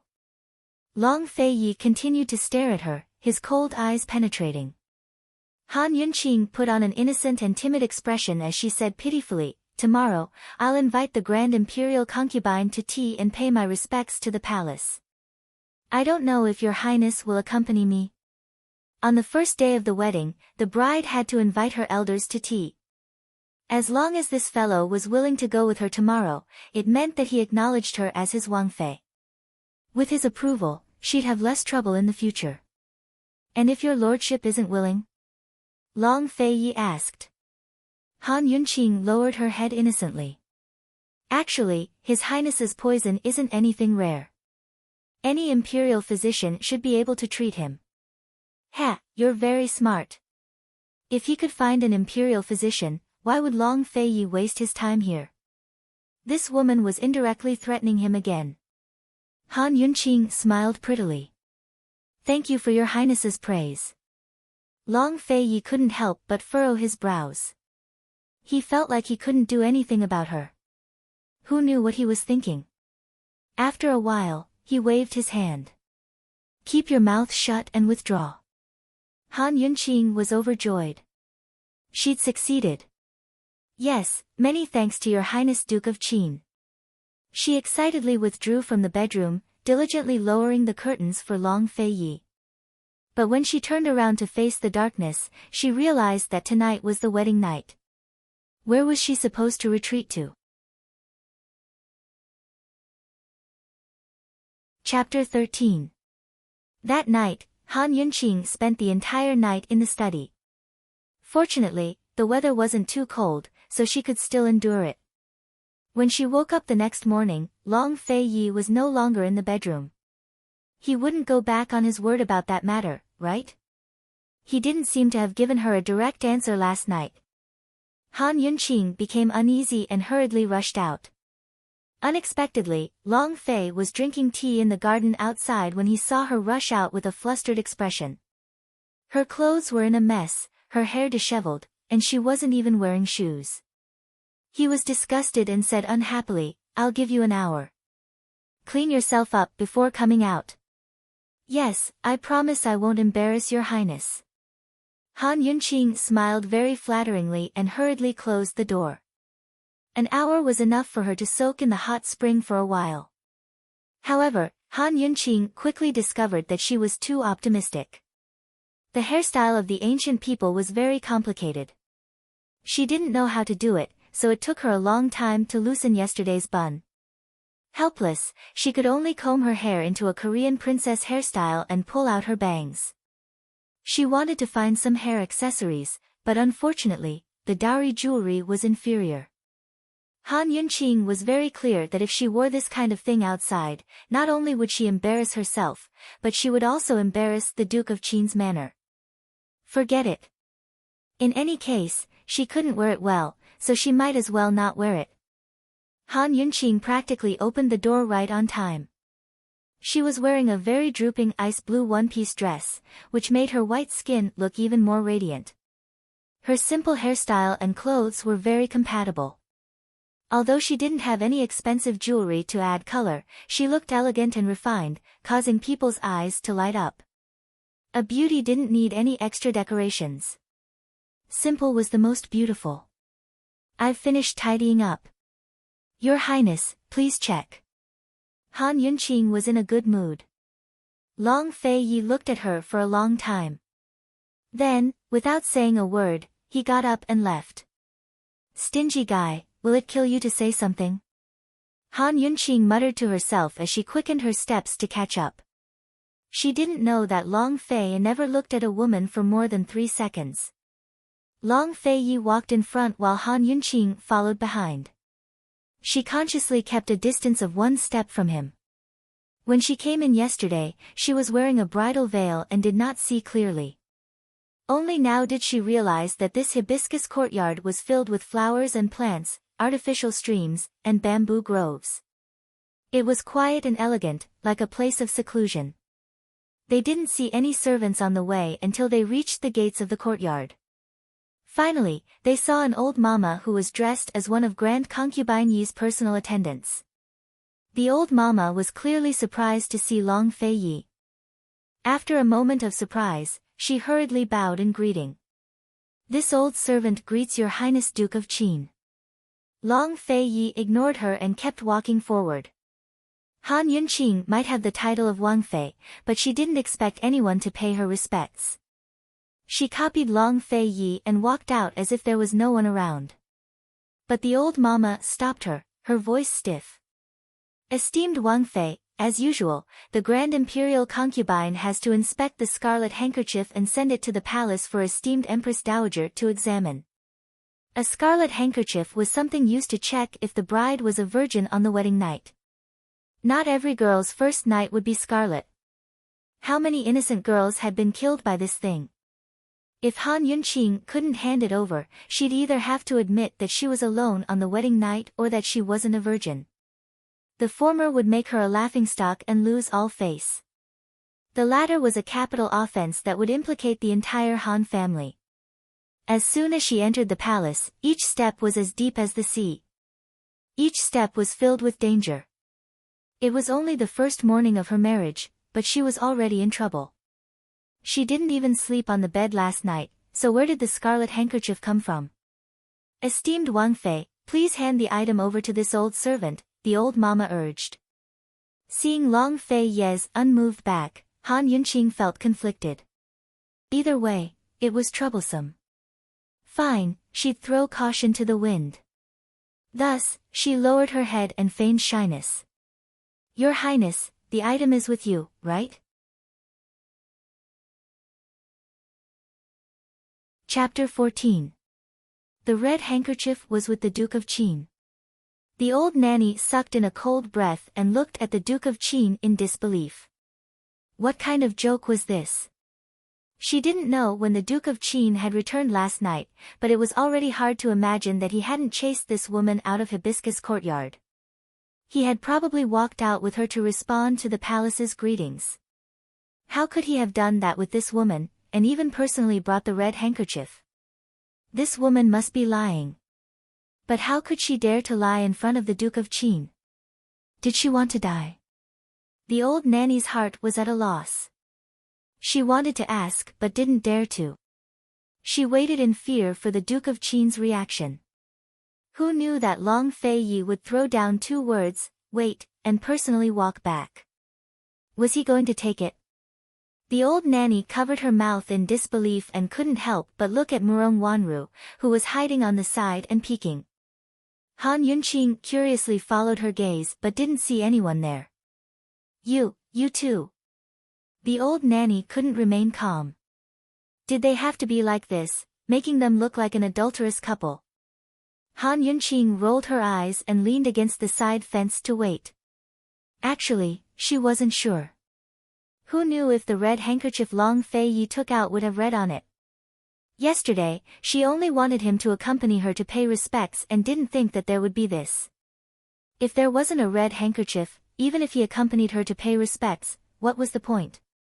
Only that thing could truly represent his acknowledgement of her. Although she knew it was impossible and she couldn't accept this kind of lie, Han Yunqing still had a little bit of hope in her heart. After all, she was already married to him. Long Fei Yi, you and I got married because of the imperial decree. I didn't force anything. If you can't resist the imperial decree, can you not put all the pressure on me, a woman? Han Yunqing lowered her eyes and leaned against the low wall to the side, waiting silently. The old nanny was burning with anxiety as she paced back and forth, occasionally glancing at her as if she was some kind of monster. Finally, Long Fei Yi returned, but his hands were empty. Or did he decide to tell the truth, so he didn't even take the thing? Han Yunqing tried her best to ignore the bitterness in her heart. She smiled and did not ask anything. Your Highness, where's the handkerchief? The old lady couldn't help but ask nervously. Who knew that Long Fei Yi would say, this prince can bring it over? The old mama was shocked. Your Highness. Your Highness wants to go to the old concubine's place together. Long Fei Yi did not answer the old nanny, nor did he pay any attention to Han Yunqing. After he finished speaking, he walked very fast. Han Yunqing's body reacted faster than her brain. She quickly chased after him. She was nervous and her heart was beating faster. How would this guy deal with it? She wanted to ask, but didn't know where to start. Instead, she chased him all the way to Grand Concubine Yi's gates. A 17 or 18-year-old girl was standing at the entrance. She was so thin that she looked like she would be blown away by a gust of wind. She was dressed simply and looked pure. Her eyes were especially gentle. This was none other than Grand Concubine Yi's adopted daughter, Murong Wanru. As soon as she saw them, Murong Wanru hurried forward and called out shyly, Big bro, you came too. Murong Wanru's voice was so tender it could melt a person's heart. Han Yunqing felt goosebumps rise all over her body as she silently sighed with emotion. What a big, tender flower. She was a delicate, soft, and pitiful beauty, but Long Fei Yi simply treated her like air and walked in without a word. As it turned out, this guy was so cold to everyone. Big bro, Murong Wanru's voice was soft and gentle, tinged with a bit of grievance. Han Yunqing shivered again as goosebumps rose all over her body. But Murong Wanru only looked at her and sized her up. A flash of jealousy flitted past her eyes, but her face was still smiling kindly. Sister-in-law, you're so beautiful. So speaking, she affectionately took Han Yunqing by the arm and comforted her. My big bro's just like that, don't mind him. Come, I'll take you inside. Just then, she was the one who'd been treated like air by Long Fei Yi. His words made it sound like she was the host and Han Yunqing was the guest. No matter how good an adopted daughter was, she wasn't surnamed Long. No matter how unfavored a daughter-in-law, she was still the future mistress of the house. Han Yunqing put on a false smile. Many thanks to Miss Murong. I can go in myself. As he spoke, he pushed her hand away without a trace and walked in with large strides. Chapter 15. Grand Concubine Yi was a very leisurely and carefree woman. She loved beauty and was obsessed with cleanliness, so the room was decorated like a greenhouse. The fragrant scent of flowers wafted through the air, making Han Yunqing almost forget that this was a dragon's lair or a tiger's den. Grand Concubine Yi was sitting lazily in the seat of honor. Although she was already 40 years old, she maintained herself well. Her eyes were deep, and her beautiful phoenix eyes exuded a strong charm. She was as noble and languid as a queen. As soon as Han Yunqing entered the room, she stared at her, thinking to herself, this daughter-in-law really is pretty. She doesn't look as loathsome as before. If that slut Empress Dowager hadn't forced her on Fei, I might even like her. Allowing Grand Concubine Yi to stare, Han Yunqing lowered her head and walked quickly to Long Fei Ye's side. Fei, when did you come back last night? You didn't even say hello to Mu Fei. I've been waiting for you all day, Grand Concubine Yi said lazily. Is something the matter? Long Fei Yi asked, his tone finally showing some humanity. Nothing much. I just haven't seen you in a while and missed you, Grand Concubine Yi smiled. Han Yunqing's heart turned cold. Didn't this mother and son pair know that yesterday was their wedding day? Who were they trying to disgust? She'd harbored a bit of hope for Long Fei Yi, but now it was all gone. If it was a blessing, then it wasn't a disaster. If it was a disaster, then so be it. She'd experienced all sorts of things. But Long Fei Yi suddenly took out a white handkerchief from his sleeve and presented it with both hands. A red handkerchief. May Mu Fei take a look? Everyone turned to look at the handkerchief. Han Yunqing was the closest to it, so she had the clearest view. She saw that the handkerchief was folded into a thick square, the topmost side clean and pure white without blemish. She only glanced at it before lowering her head in disappointment, preparing to accept Grand Concubine Yi's suspicions. On one side, Murong Wanru saw this and silently exhaled. She just knew that the Duke of Qin would never touch this woman. He'd only come with her to Grand Concubine Yi because they were going to the palace together. With a look from Murong Wanru, the old mama quickly took off the red handkerchief and presented it to Grand Concubine Yi with both hands. Grand Concubine Yi glanced at her before her face fell. Bride, what's going on? His Highness returned last night. How did you serve him? As he questioned, he casually picked up the red handkerchief to examine it. Who would have thought that as soon as he picked it up, the snow-white silk handkerchief was immediately stained red? Ah! Grand Concubine Yi couldn't help but shriek. When she focused, she saw that it really was blood. Han Yunqing subconsciously looked up and saw the red. It was a drop of blood. This. Heavens! She looked at Long Fei Yi inconceivably. The man was still expressionless and cold like an ice god. However, Han Yunqing's heart was inexplicably warm. Long Fei Yi, you're a real man. Thank you very much. Mu Fei's seen it as well. Someone come, send it to the palace. Even Grand Concubine Yi's people didn't dare to defy Long Fei Yi's orders. The old mama quickly brought over a tray to collect the handkerchief, but Grand Concubine Yi's eyes flashed with astonishment before she reluctantly released it. She looked meaningfully at Murong Wanru on one side, as if to ask, Han Yunqing couldn't have used some sort of sorcery to bewitch her son, right? My son has never been moved by beauty. That red was like a thorn in Murong Wanru's eyes, stabbing her painfully. She didn't believe it. Never. After taking away the red handkerchief, hot tea was brought over. Esteemed Wang Fei toasts esteemed imperial concubine with tea, the old mama said loudly. With Long Fei Yi's affirmation, Han Yunqing felt much more confident. She steadily picked up the teacup and respectfully kowtowed. Qinxie Han Yunqing pays respects to Mu Fei. Long live Mu Fei. Grand Concubine Yi's eyes darted around before she shot Long Fei Yi a few looks. Although she didn't understand or want to, she still gave her son face.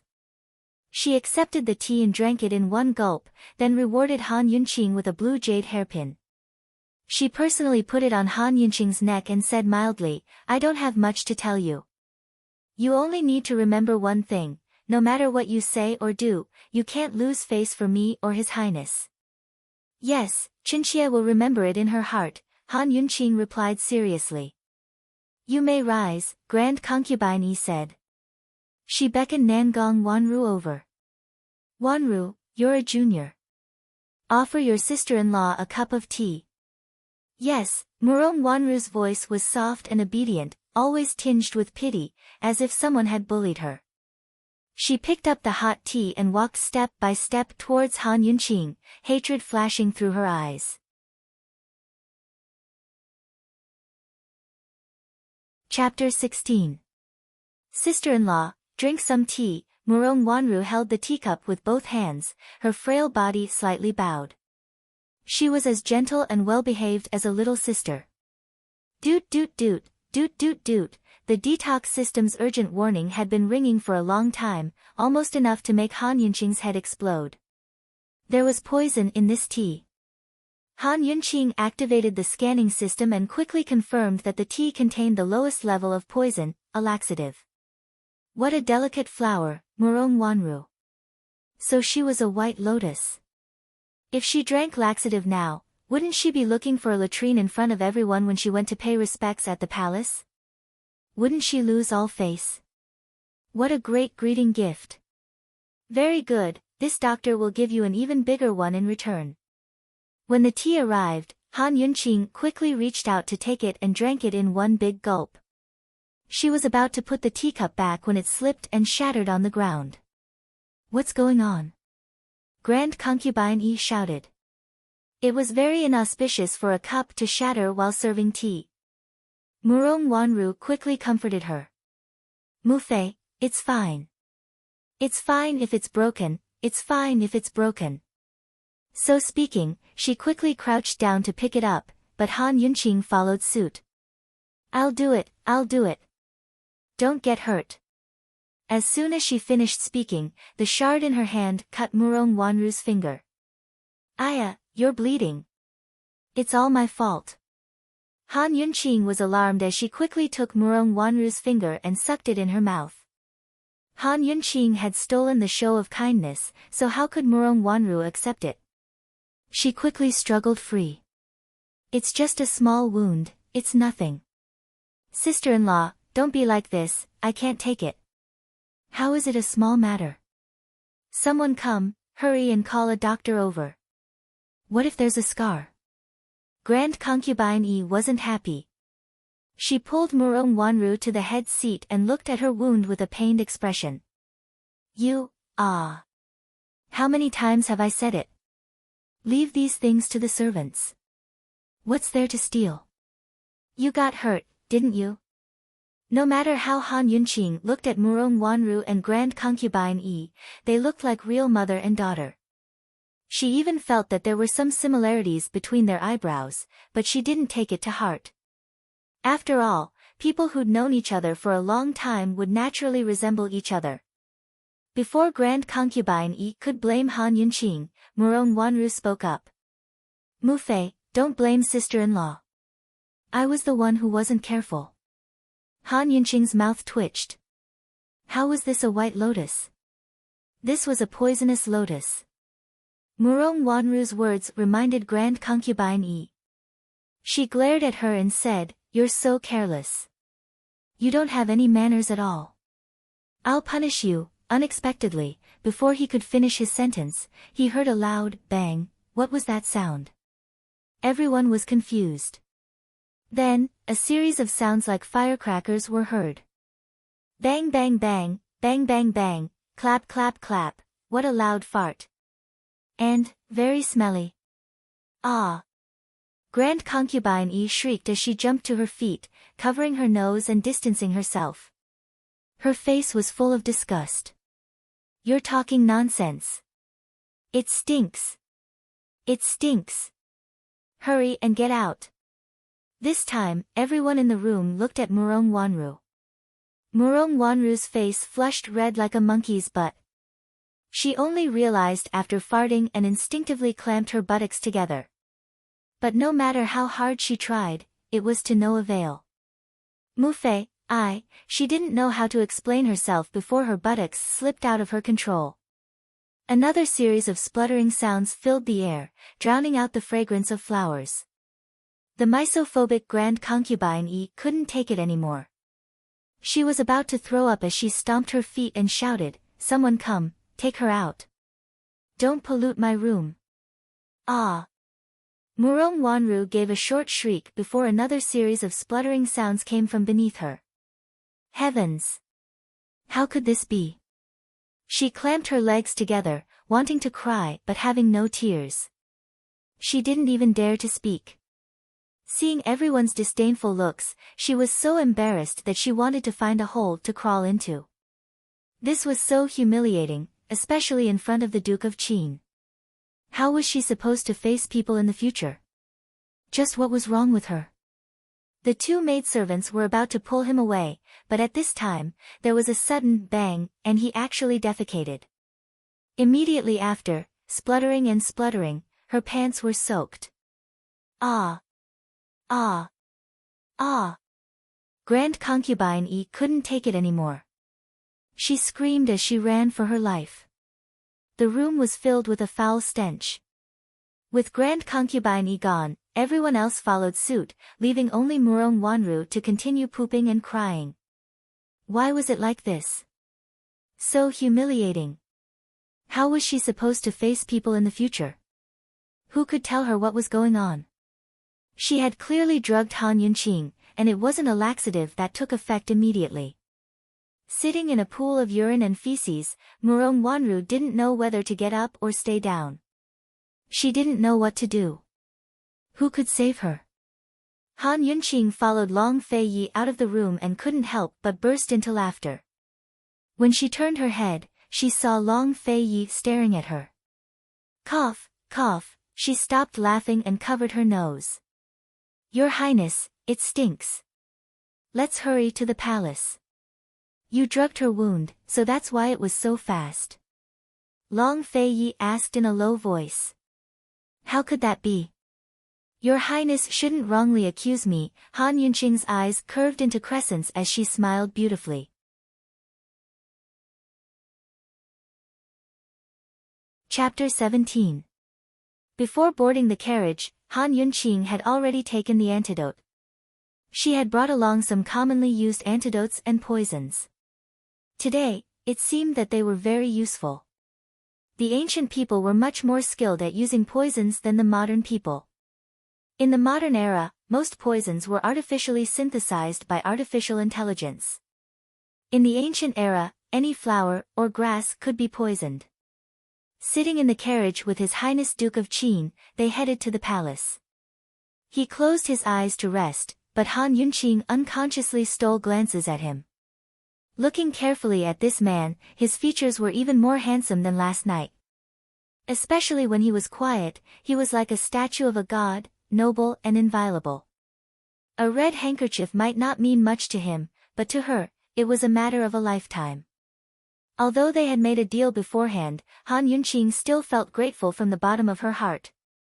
Han Yunqing didn't know that countless gambling games had been set up in the palace because of her.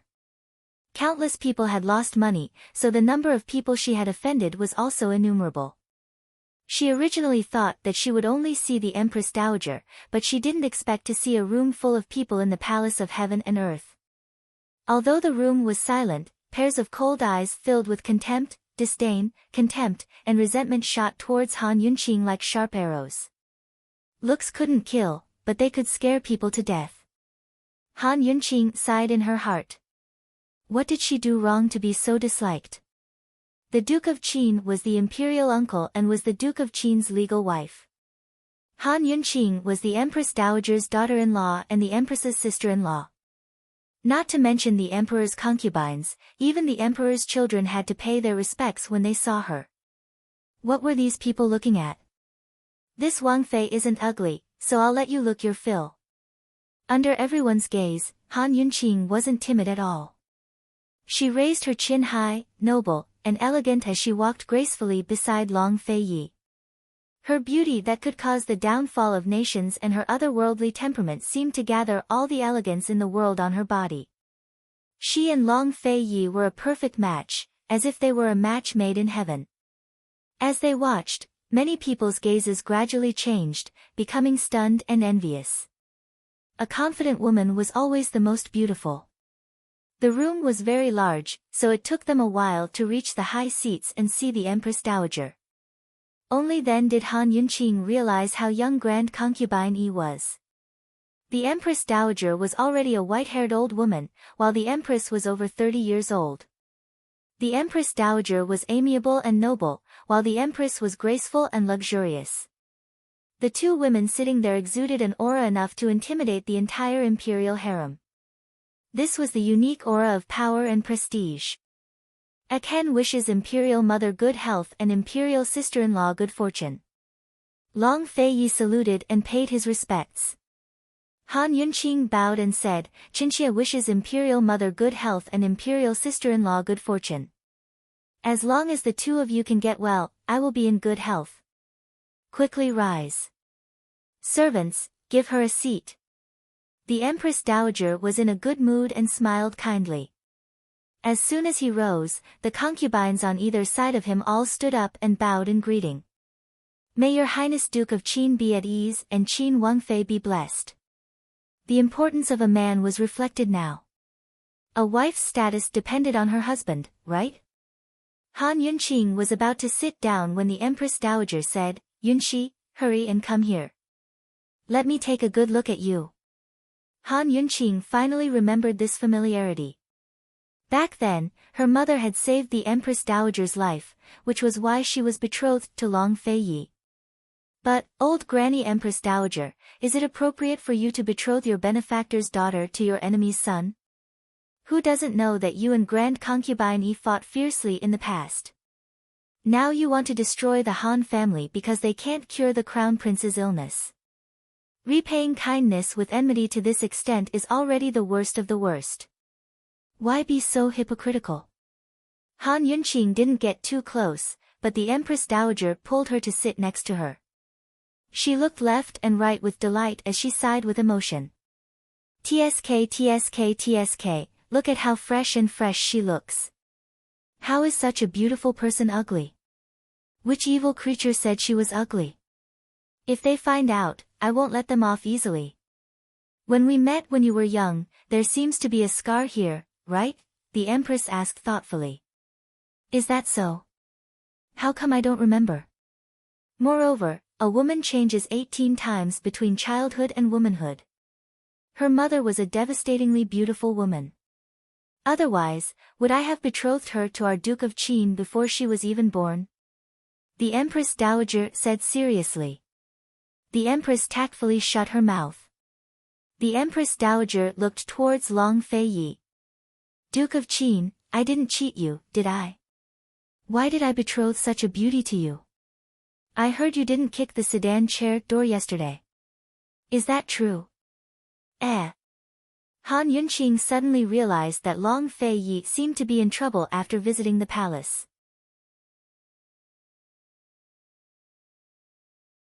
Chapter 18. Faced with the Empress Dowager's questioning, Han Yunqing thought that Long Fei Yi would be troubled, but who knew that he would casually reply, I was too busy yesterday and couldn't get away. It's fine as long as the bride has entered the door. Such a simple explanation, too busy, was this an explanation? Han Yunqing clearly felt the Empress Dowager's hand stiffen slightly, and the surrounding people immediately quieted down. Han Yunqing thought that a storm was about to descend. But who knew that the Empress Dowager would be silent for a moment, and then she only cast a displeased glance at Long Fei Yi and reproached, I know you're busy, but don't neglect the bride. Long Fei Yi's expression was the same as before, cold and aloof, and imposing without being angry. The Empress Dowager patted Han Yunqing's hand and said, in the future, if he neglects you again, don't hesitate to come to the palace to complain. Muhu will uphold justice for you, understand? Han Yunqing obediently nodded, but her heart was shocked. It was said that even the emperor had to yield to the Duke of Qin. She didn't expect that the Empress Dowager would yield to him like this. This man was too honorable. At this time, the old mama presented a red handkerchief, Your Highness the Empress Dowager, this is a red handkerchief. Please take a look. The atmosphere that had eased a lot became tense again because of the words, red handkerchief. Countless eyes gathered, waiting for the Empress Dowager to lift the red handkerchief. To be exact, they were waiting to see Han Yunqing make a fool of herself. So what if Han Yunqing was a beauty?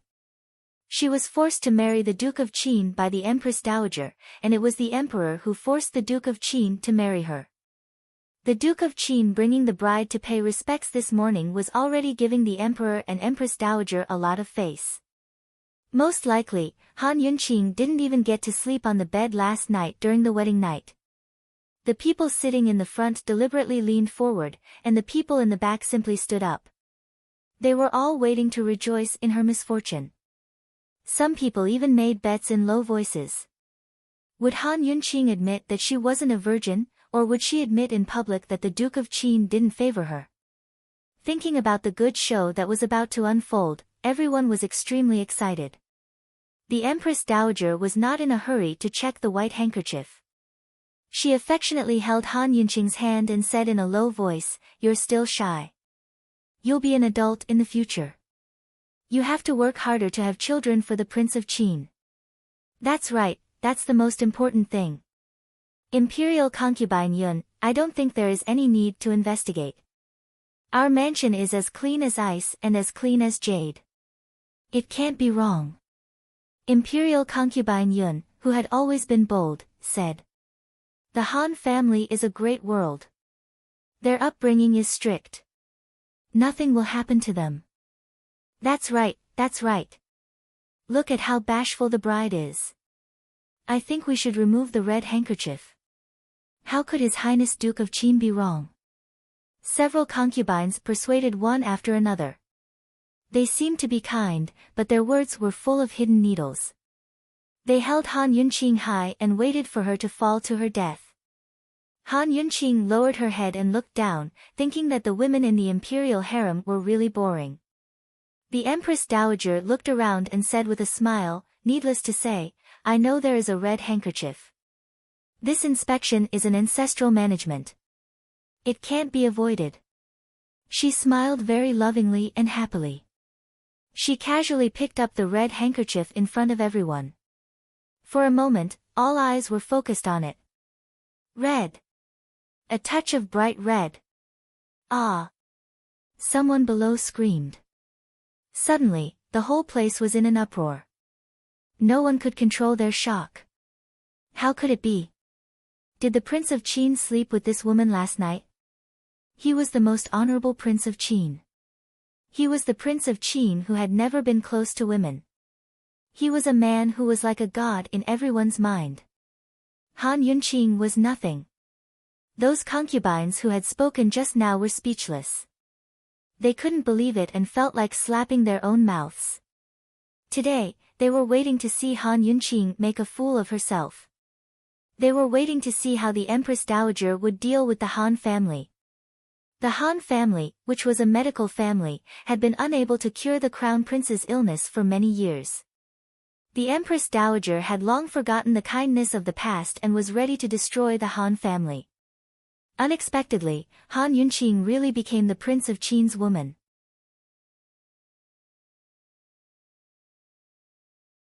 Chapter 19. The Empress Dowager's hand froze in midair with the red handkerchief in her hand.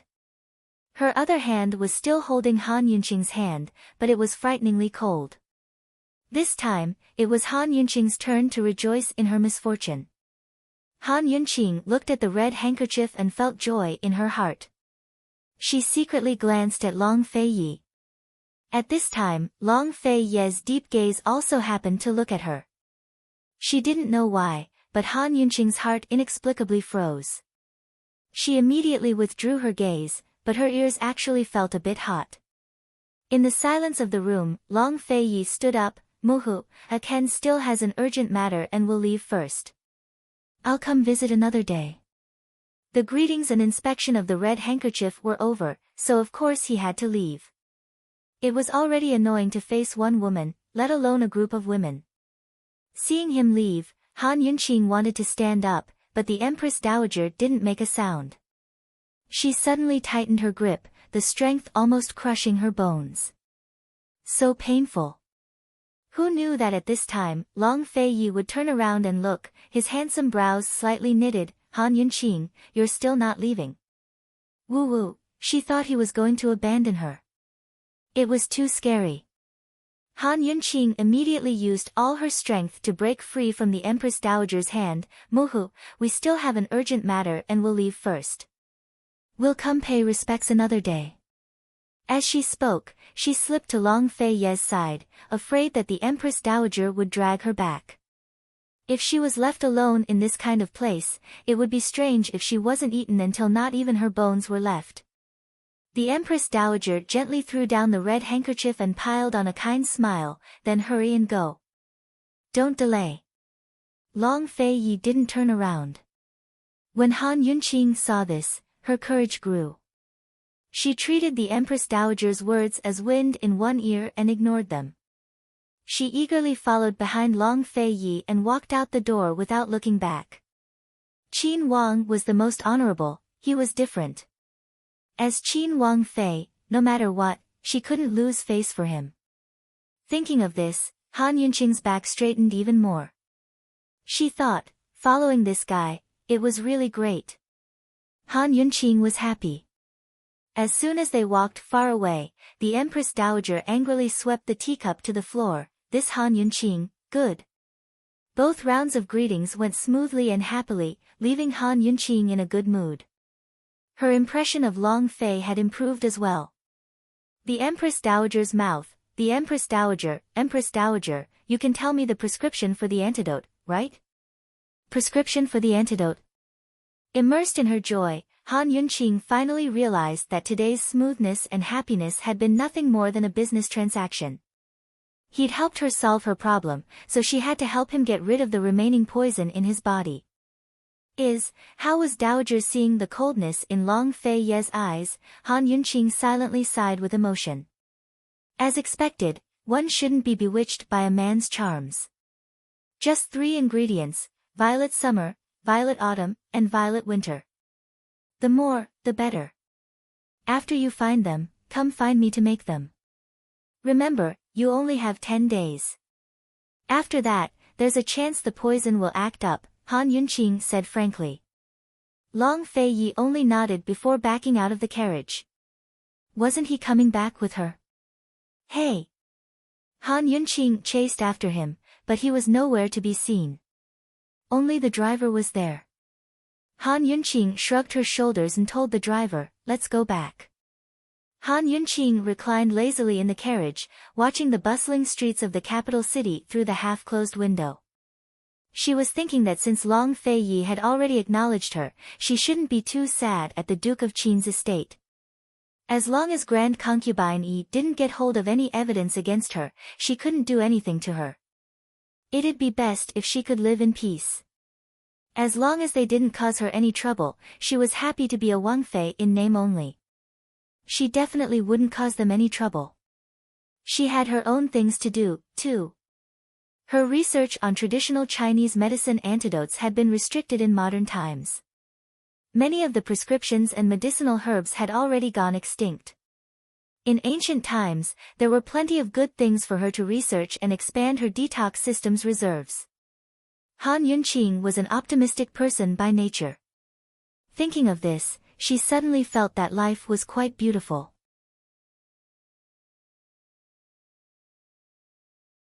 Chapter 20.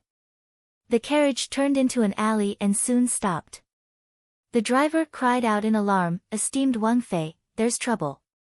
There's a person lying in front of us. I think we should take a detour." Han Yunqing lifted the curtains and saw a young man dressed in blue lying on the ground.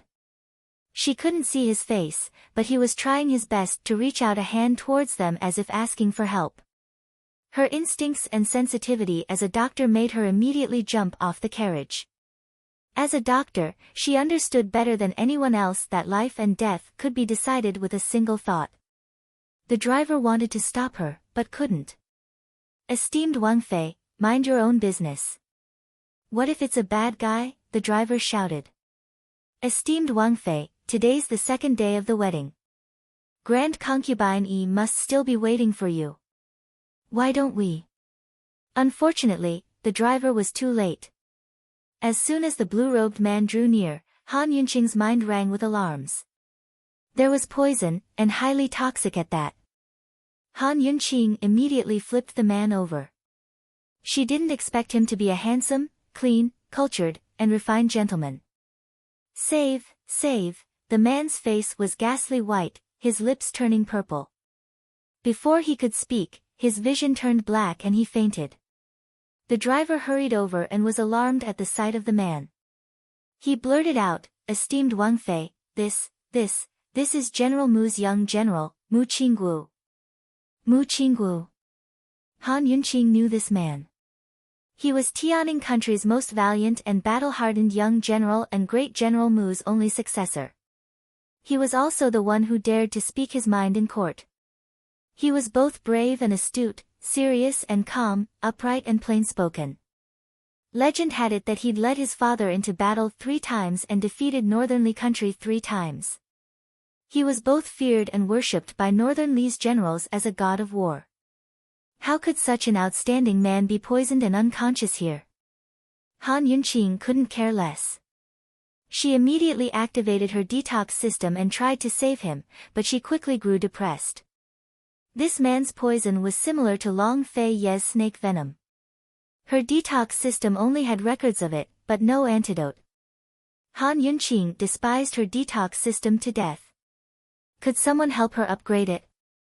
Alright, I'm thinking too much. The detoxification system determined the location of the wound.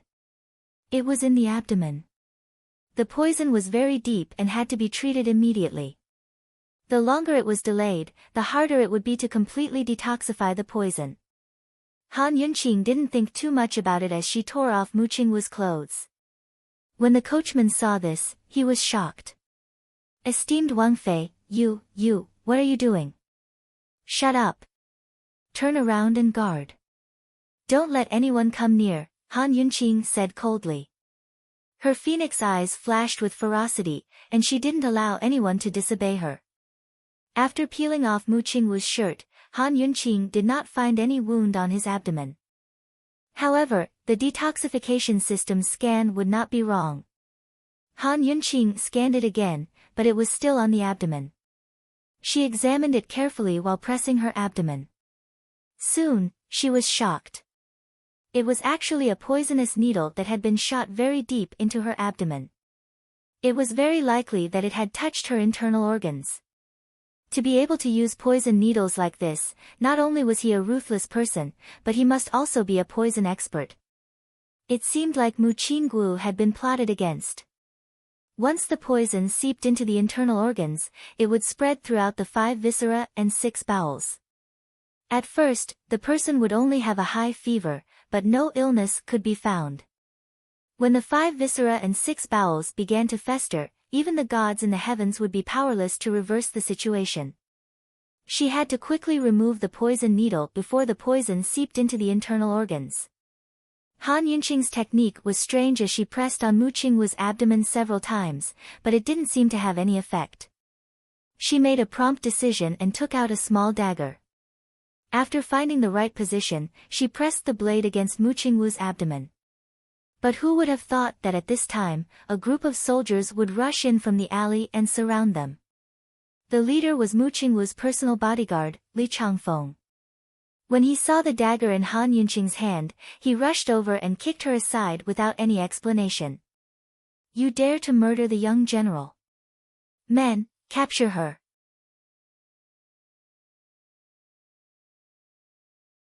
Chapter 21. Murder the young general. Wait, which eye of yours saw me murder your young general? Han Yunqing angrily questioned. Could it be that the bad habit of helping people out of kindness also existed in ancient times? Li Changfeng picked up the dagger on the ground with his foot and grabbed it in his hand. He coldly said, all of our eyes saw it. Woman, no matter who sent you, prepare to die. The carriage driver who was already being escorted was anxious. He wanted to say his identity, but felt that it was inappropriate.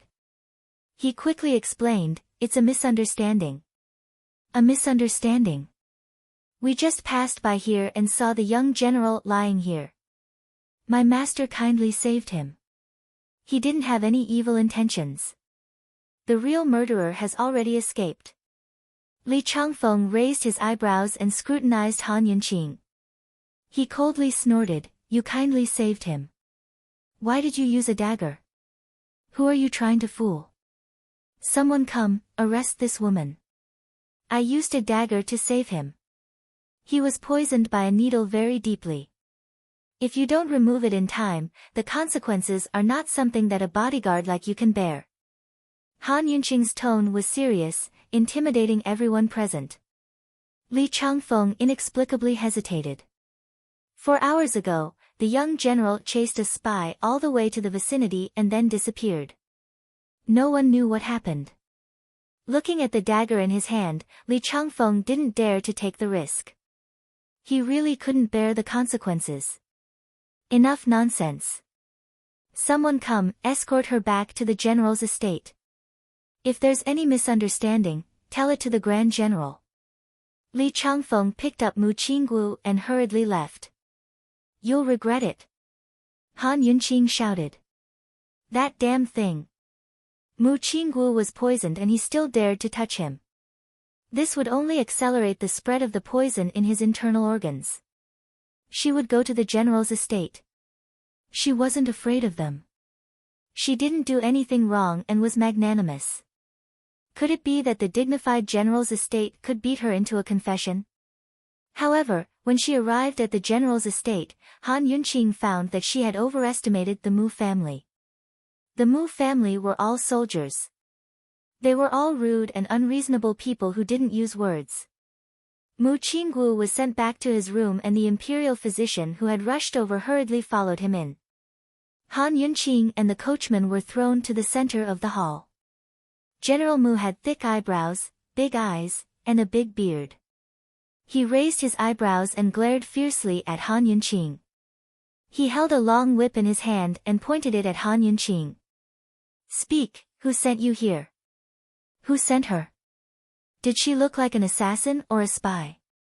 He was brought to the general's mansion without any resistance. This group of idiots, Mu Qinggu will be killed by them sooner or later. Han Yunqing was magnanimous and extraordinary. I'll say this for the last time. I was just passing by and wanted to save someone. Young general has been poisoned and his situation is very critical. If I don't save him in time, the consequences will be unimaginable. What a joke. This general has seen many women like you. You dare to quibble with the evidence and witnesses? As General Mu spoke, he walked step by step towards Han Yunqing with the whip in his hand. He swung the whip in the air a few times, making the surrounding people tremble with fear. Han Yunqing's eyes were only firm and serious. She was unyielding and fearless. Her cold gaze looked straight into General Mu's eyes. General Mu had seen countless people, but this was the first time he had seen such a bold woman. But so what? This general will see if you can still quibble. As he spoke, he suddenly swung the whip at Han Yunqing. Han Yunqing didn't dodge, because she knew she couldn't. She took the full brunt of the whip, the skin on her arm splitting open. But she didn't even knit her brows as she stared straight at General Mu. You'll regret this. She said word by word. This general will make you regret it first. As General Mu spoke, he swung the whip again. At this time, Li Changfeng sent Imperial Physician Gu out. This Imperial Physician Gu Beiyue was very young. He was only in his early 20s, but he was the chief Imperial Physician of the Imperial Physician Court. He didn't wear the complicated official robes of the Imperial Physician Court, but wore a clean and simple white robe. He was cultured and refined, and his quiet face gave people a warm feeling even if he didn't smile. Although he was called a physician, he looked more like a scholar. General Mu fiercely glared at Han Yunqing and hurriedly walked towards Gu Beiyue. He was also very rude. Hurry up and tell me. How is my son? He has a high fever and is unconscious. We still have to observe him for 2 more days. Gu Beiyue said with a slight frown, as if he was hesitating. Then what is going on? Why is he unconscious all of a sudden? Tell me. General Mu's roar was deafening, as if he wanted to eat Gu Beiyue alive. Although General Mu held military power and was in a high position, Gu Beiyue was a second-rank official. He was the emperor's personal imperial physician. No matter what, General Mu couldn't yell at him like this. Gu Beiyue was clearly somewhat helpless, but he didn't argue. He was still very serious. There is no injury, no pain, and the pulse is also very normal. I am also puzzled, so I have to observe him for 2 more days to confirm. Gu Beiyue was the chief imperial physician. Since he said so, there was no need to invite other imperial physicians. General Mu was annoyed and said unhappily, "Someone come, arrange for Imperial Physician Gu to stay in the guest room. He will be staying here for the next 2 days." At this time, Han Yunqing laughed loudly. "What a joke, what a joke. The Grand Chief Imperial Physician can't even feel the pulse of a poison patient. After 2 more days of observation, I guarantee that you will be able to help collect Mu Qingwu's corpse." When these words came out, the entire room fell silent. Everyone looked at Han Yunqing. What did this woman say? Gu Beiyue also looked over. Only then did he notice Han Yunqing's presence. He also suspected that he had been poisoned, but he didn't say anything because he wasn't sure. You dare to curse my son." General Mu's temper was very bad. He rushed over and waved his whip, wanting to hit her. At this time, the driver on the side finally couldn't hold back and shouted, "Great General, you can't hit her, you can't hit her. This is Qin Wangfei." "Ah! Qin Wangfei." General Mu's whip froze in midair. Everyone in the room was shocked. How could this be? "What did you say?" General Mu roared at the driver. "Great General, this is Qin Wangfei. This morning, she followed His Highness Duke of Qin to the palace to pay respects. We met young General on the way back. Esteemed Wangfei definitely didn't harm young General. Great General, please investigate," the driver said. Afraid that they wouldn't believe him, he quickly showed the Duke of Qin's manners door plate. Esteemed Wangfei had been hit. How could he explain this when he returned? When everyone saw the Duke of Qin's manners door plate, they couldn't help but believe it. Then they looked at the wound on Han Yunqing's arm and their expressions became complicated. This woman was the Han family's trash, the one who kicked the sedan door and entered the Duke's manor. Qin Wangfei, Han Yunqing. Han Yunqing originally didn't want to reveal her identity. The status of Wangfei gave her many privileges, but it also gave her many restrictions. Especially since she wasn't recognized as a Wangfei, it was better to keep a low profile. Since the driver had revealed her identity, Han Yunqing thought that this group of people should restrain themselves, right? But who knew that General Mu's whip, which had been suspended in mid-air, would suddenly lash down. Although it didn't hit Han Yunqing this time, it still gave her quite a scare. So what if you're Qin Wangfei? Premeditated murder of the young general is still a capital offense. Speak, who sent you here? General Mu's brows furrowed in anger, his large face turning red like a fiend. She dared to hurt his precious son. Not to mention Qin Wangfei, even if the Duke of Qin came, he would still be in the right. Moreover, this woman wasn't liked by the Duke of Qin. Even on the wedding day, the Duke of Qin didn't appear. She was just a figurehead, an empty title. Who would be afraid of her? Han Yunqing was very surprised and helpless, but she couldn't care less. She met General Mu's angry gaze and coldly said, "I don't want to waste words with you. I'll say it one last time. Your son has been poisoned. If you don't treat the poison now, I guarantee that after 2 hours, even the gods won't be able to save him." Ha ha ha. General Mu laughed loudly. Listen to her. Did you all hear what she said? The Han family's good-for-nothing also knows how to treat illnesses. Did the sun rise from the west? General Mu smiled and glanced at Gu Beiyue, Imperial Physician Gu, did you hear that? Her diagnosis is completely different from yours. A good-for-nothing, a chief imperial physician. Who do you want me to listen to?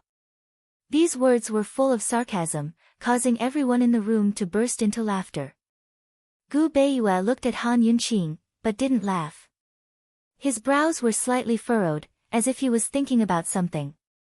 Very quickly, General Mu's laughter stopped. Guards, take this woman away. When the young general wakes up, send her to the Supreme Court for punishment. Han Yunqing couldn't bear it any longer. She turned her head and glared at the guards, causing them to step back.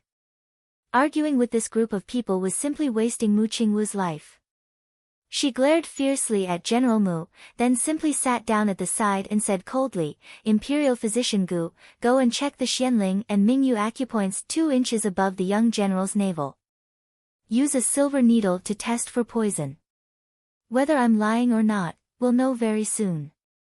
Just as Han Yunqing finished speaking, a mocking laughter suddenly came from outside the door. What Xianling and Mingyu acupoints? I've never heard of them. Han Yunqing, you should at least prepare a script for your lies. A woman wearing a light yellow dress walked in. She was beautiful and her eyes were arrogant. This woman was the woman who had knocked down Han Yunqing's red veil that day, the eldest daughter of the Grand General's estate, Mu Luiyue. Like countless women in the capital, she firmly believed that no one in this world was worthy of the Duke of Qin. She didn't have extravagant hopes of marrying, but she also wouldn't allow other women to marry. Han Yunqing, this good-for-nothing, not only snatched the Duke of Qin away, she actually plotted to murder her older brother. She definitely wouldn't let her off. The moment Mu Luiyue walked in, she pulled on General Mu's hand and looked provocatively at Han Yunqing as she said, Father, why aren't you hurrying to send her to the Supreme Court? Everyone saw that she wanted to kill my older brother with a knife. Why are you wasting your breath on her? What does a good-for-nothing know about medicine? Han Yunqing didn't remember offending this eldest daughter, so why did she feel such deep hostility? She felt a headache coming on as she silently calculated the time. Mu Qingwu's poison was about to seep into his internal organs. General Mu naturally didn't believe Han Yunqing and shouted at the guards at the side, Are you all good-for-nothings? Why aren't you taking her away yet?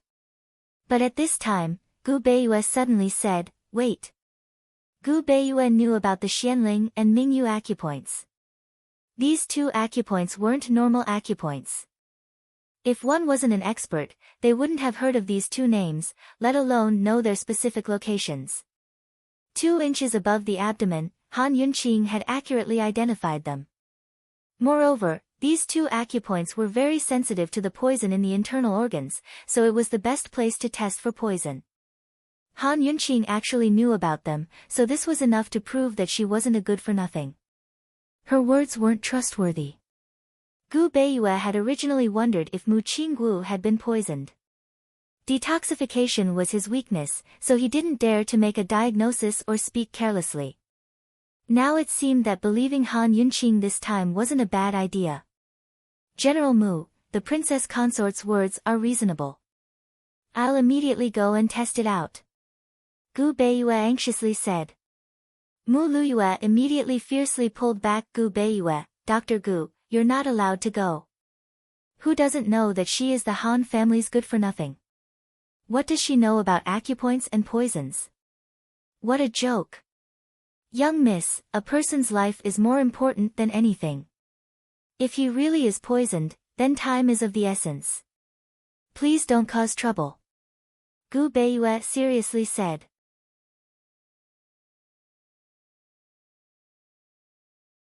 Chapter 22. Seeing Gu Beiyue's serious expression, General Mu was shocked. He cared about his son's life the most. Gu Beiyue was the chief imperial physician, and the emperor's life was in his hands. Of course, his words were trustworthy. Mu Luiyue did not believe Han Yunqing and wanted to send her to the Supreme Court immediately. She was unreasonable and threw a tantrum. You're not allowed to go means you're not allowed to go. However, General Mu said, Luiyue, move aside. Father. Mu Luiyue refused. Move aside. General Mu said angrily. Mu Luiyue took a step back unwillingly, but still grabbed Gu Beiyue's hand and refused to let go. Unexpectedly, Gu Beiyue flung her hand away. The usually gentle imperial physician Gu also had a temper. Everyone was shocked, but Gu Beiyue had already disappeared through the side door. Gu Beiyue left quickly and returned even more quickly. His face was pale and solemn as he held up the 2 pitch-black needles for everyone to see. Poison. Highly toxic. General Mu was shocked and jumped up from his chair. He's really poisoned. Mu Luiyue didn't expect Mu Qingwu to really be poisoned. She was instantly dumbstruck as she shook her head. But very quickly, she recovered her senses and asked with a face full of doubt, Han Yunqing, it couldn't have been you who poisoned him, right? Otherwise, how did you know how to detoxify the poison? Han Yunqing really did not want to see the faces of these idiots. She stood up. If you delay any longer, I won't detoxify the poison. After such a long delay, she did not have the antidote on hand. Things were really troublesome. Han Yunqing, I'll believe you this time. Hurry and come with me. General Mu was worried about his son and was burning with anxiety. He personally led the way. Han Yunqing exhaled and inadvertently saw Imperial Physician Gu's serious brows. Han Yunqing's impression of this guy was not as bad. When no one was paying attention, Han Yunqing had already taken out the medicine and various supplementary items from the detoxification system. Although no one knew where she got these things, they did not have time to ask. Imperial Physician Gu and General Mu, stay. Everyone else, leave. Do not disturb me. Han Yunqing said as she undid Mu Qingwu's white undergarment in front of everyone. Everyone tactfully retreated. Only Mu Luiyue was unhappy. Not only did she stand in place, she also blocked Han Yunqing's light. When she saw Mu Qingwu's undergarment being undone, she hurriedly covered her eyes. Even if it was her own brother, she did not dare to look. She did not expect Han Yunqing to be so shameless. Han Yunqing, you better wake him up. Otherwise, I will definitely not let you off. Mu Luiyue warned cold. Han Yunqing could not take it anymore. Just as she was about to fly into a rage, General Mu became angry first and shouted, "Stupid girl, don't get in the way. Get out of here right now." Mu Luiyue was stunned and tears immediately fell. Father actually yelled at her like this? Since she was young, when had father ever been angry at her? This time, he was actually fierce to her. Mu Luiyue was furious. She fiercely swung her hand and ran out. Han Yunqing breathed a sigh of relief. She focused and found a new position. She warmed the dagger over the fire and then carefully cut. Her detoxification system was mostly filled with medicinal herbs, silver needles, medical cotton and so on. There were no tools for Western surgery. The conditions for cutting were a bit simple, but she had to make do with it because she was in a hurry to save someone. The longer she delayed, the greater the danger. Poison was much more troublesome than ordinary poison. The deeper the poison was, the harder it was to remove. The flat and strong abdomen was cut open and blood immediately gushed out. General Mu was frightened and could not help but exclaim, Han Yunqing, you. Unfortunately, the focused Han Yunqing ignored him. His son's life was in Han Yunqing's hands. At this moment, no matter how irritable General Mu was, he did not dare to do anything. He could only ask Gu Beiyue in a low voice, "This is a cesarean. Will it work?" Actually, Gu Beiyue was not confident in his heart. However, looking at Han Yunqing's focused and serious expression, he could not help but think of Han Yunqing's birth mother, Madame Tianxin. The mother and daughter were so similar when they practiced medicine. He was 4 years older than Han Yunqing. When he was 4 years old, he had attended a consultation with his father and was fortunate enough to meet Madame Tianxin once. In fact, it could be considered that he had met Han Yunqing before. However, at that time, Han Yunqing was still in her mother's womb. Thinking of this, Gu Beiyue's lips curved into a warm smile. Shoo! Don't disturb her. Very quickly, Han Yunqing carefully took out a black silver needle from the wound. Seeing this, General Mu was in disbelief. Gu Beiyue's eyes had an additional look of approval. Very quickly, Han Yunqing took out a second black silver needle. The movement of lifting her hand affected the whip wound on her arm, causing it to bleed again. However, she was completely unaware of it. All her thoughts were on the patient. Gu Beiyue made a prompt decision. He took out the medicine and cotton and bent down. The moment the cotton came into contact with the wound, Han Yunqing looked over. Don't disturb. I promise I won't disturb you. Trust me. Gu Beiyue gently interrupted her. Han Yunqing wanted to reject him, but when she met Gu Beiyue's warm eyes, her heart was inexplicably stunned. She did not expect that there would be such clean and clear eyes in this world. They were purer than a baby's. She could not help but wonder what kind of person this man was. Damn it. Han Yunqing realized that her mind had wandered off. Her eyes suddenly turned cold. Let go. You're already disturbing me. Unexpectedly, not only did Gu Beiyue not let go, but his other hand pulled her head closer and made her look at Mu Qinggu. Continue. I said I won't, so I won't. Han Yunqing was too lazy to argue. She thought that she would push him away as soon as he got in her way. However, who knew that something magical would happen? Even though her arm kept moving, Gu Beiyue could move with it. As he followed, he gently wiped the wound and applied medicine. His movements were not only nimble, but also very meticulous and gentle. The most important thing was that he did not hinder her use of her hand. Although Han Yunqing was expressionless, she admired him in her heart. It seemed that he was not fishing for fame. This technique was not something that ordinary people could practice. Leaving her arm in Gu Beiyue's hands, Han Yunqing was so engrossed in her work that she didn't even notice when he finished bandaging her wound. After removing the poison needle, Han Yunqing did not immediately sew up the wound. Instead, she immediately searched for acupuncture points to force out the poison. When Gu Beiyue saw Han Yunqing's ability to search for acupuncture points, he was immediately attracted and gradually became infatuated. Not to mention Han Yunqing's beautiful acupuncture technique, he did not even understand some of the acupuncture points that she inserted the needle into. He had no idea what those acupuncture points were. Soon, the wound was filled with silver needles by Han Yunqing. Outsiders would only think that it was a dense pile of needles, but insiders would know that there was a lot of knowledge behind this acupuncture technique. As the number of silver needles increased, more and more black poisonous blood flowed out. Even after wetting 3 large pieces of white cloth, there was no sign of the poisonous blood flowing out.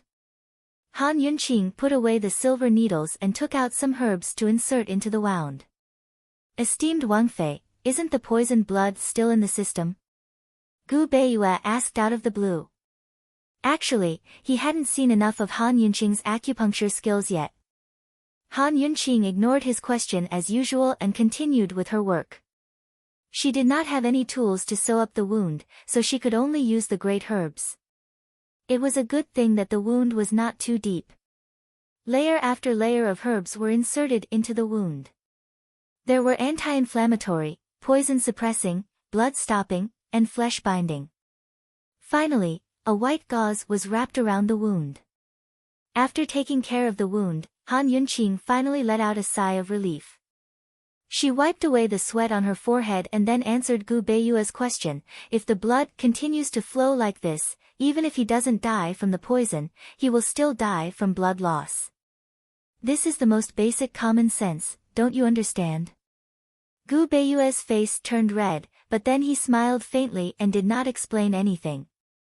He had been praised as a genius since he was young, but today, he was washed away by a girl. Han Yunqing was even younger than him. How was she a waste? She was a true genius.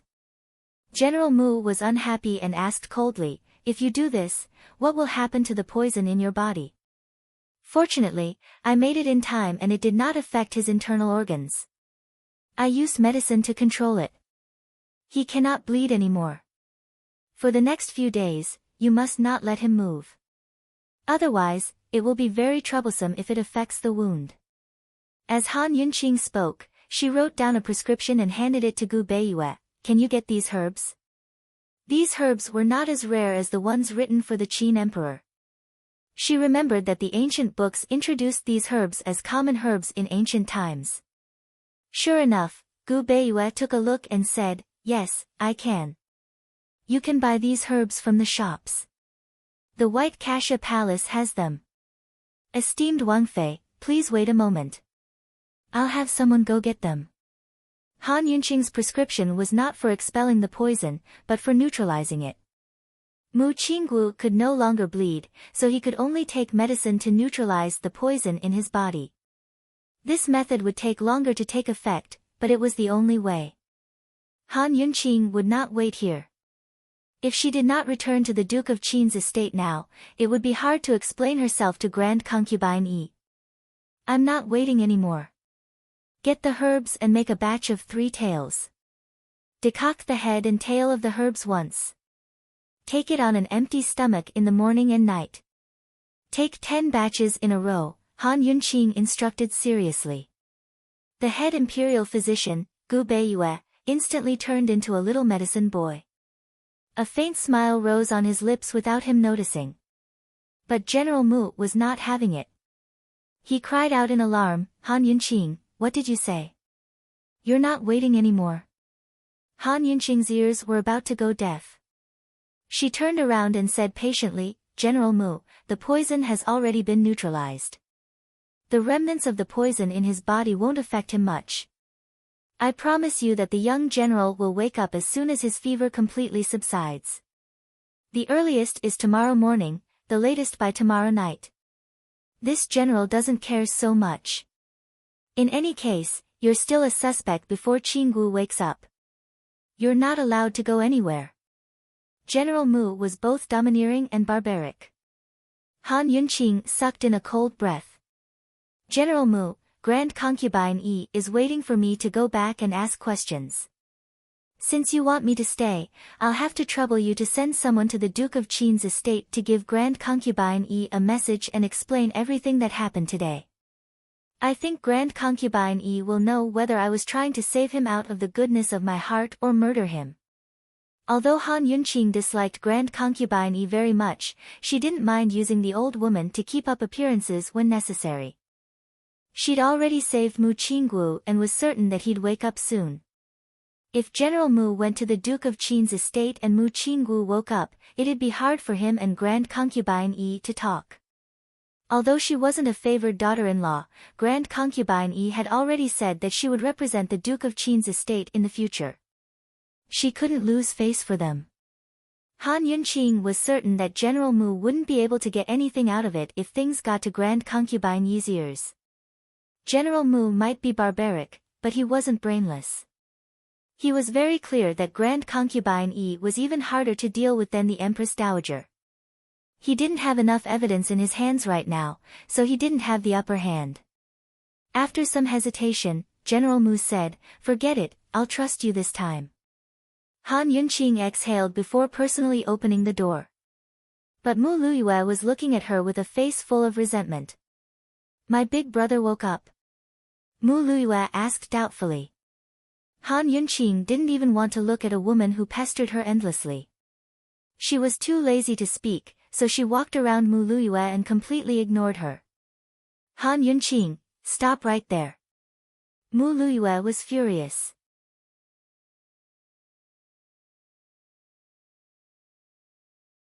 Chapter 23. Mu Luyue had been the treasure of the general manor since she was young. She was also good friends with Princess Changping and was greatly doted on by the Empress and Empress Dowager. Although she was only a young miss, she was called the second Princess Changping in the capital. Even the imperial concubines in the palace gave in to her.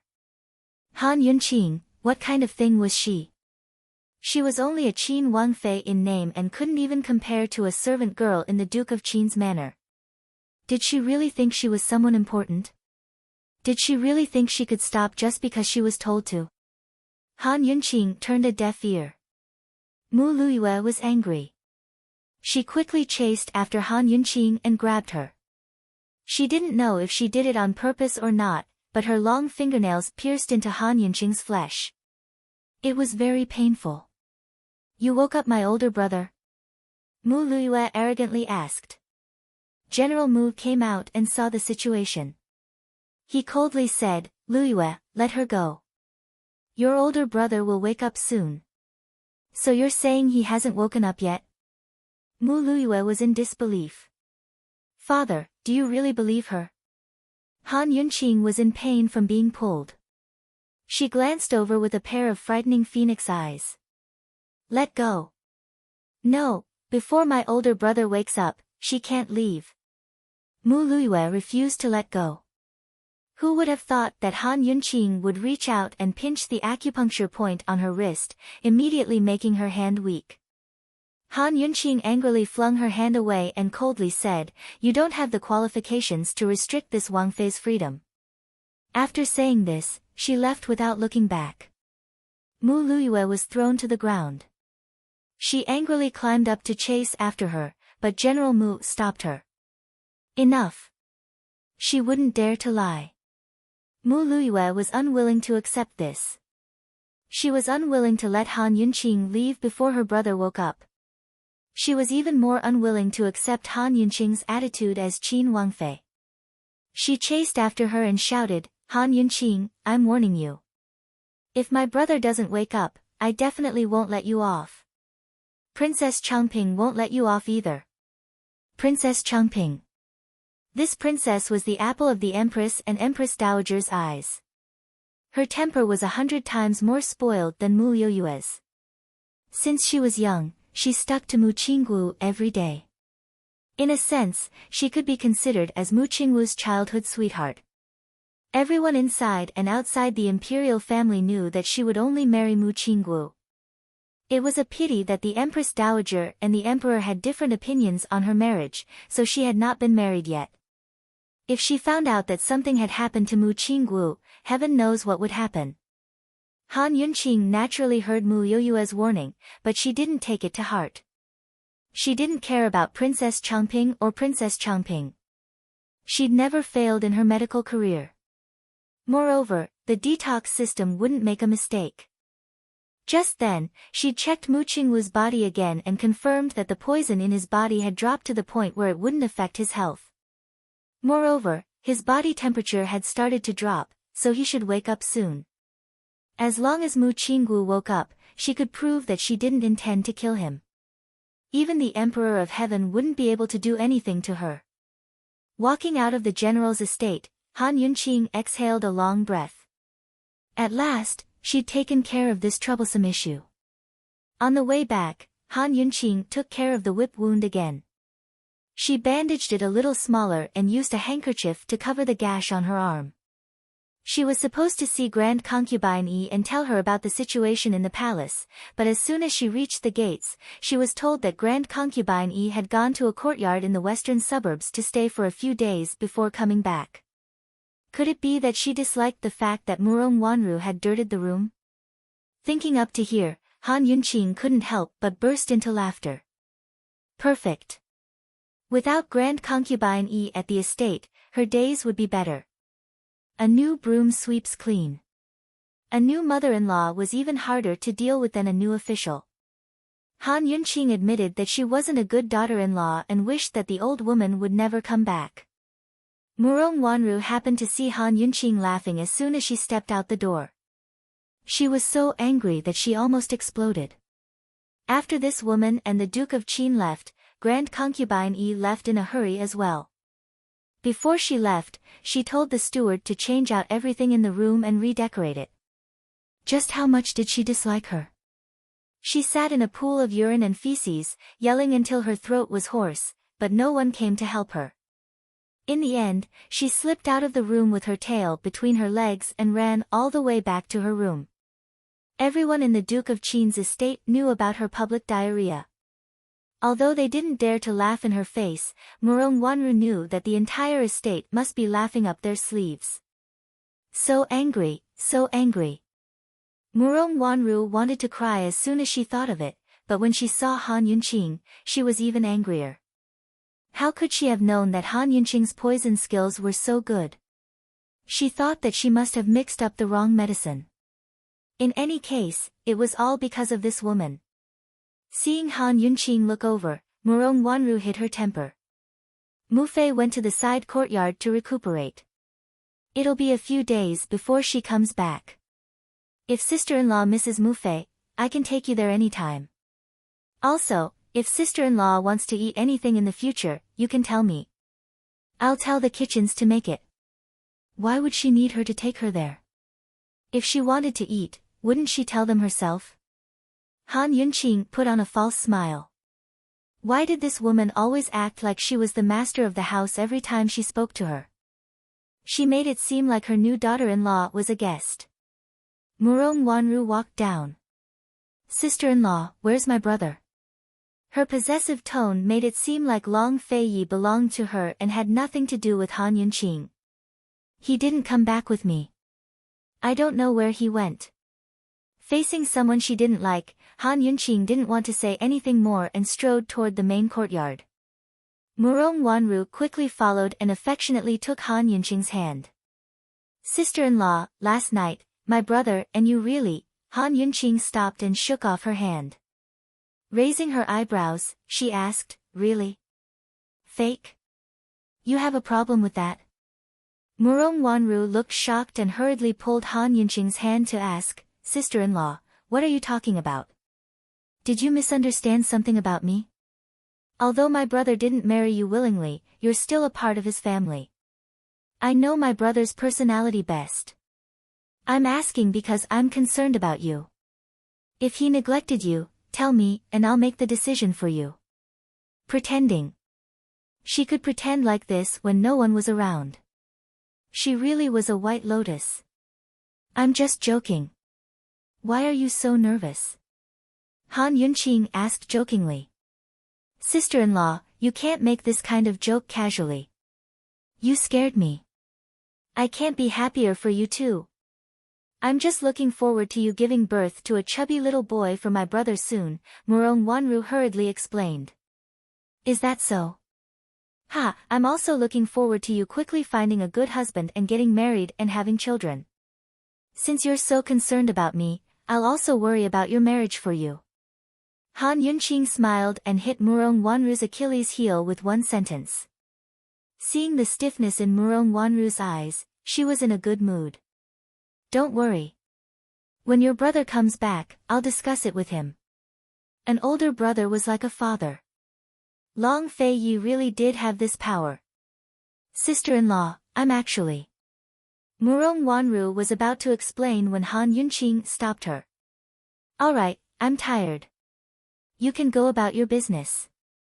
They were already quite a distance away when she turned back to add, Miss Murong, last night it was real. Don't worry.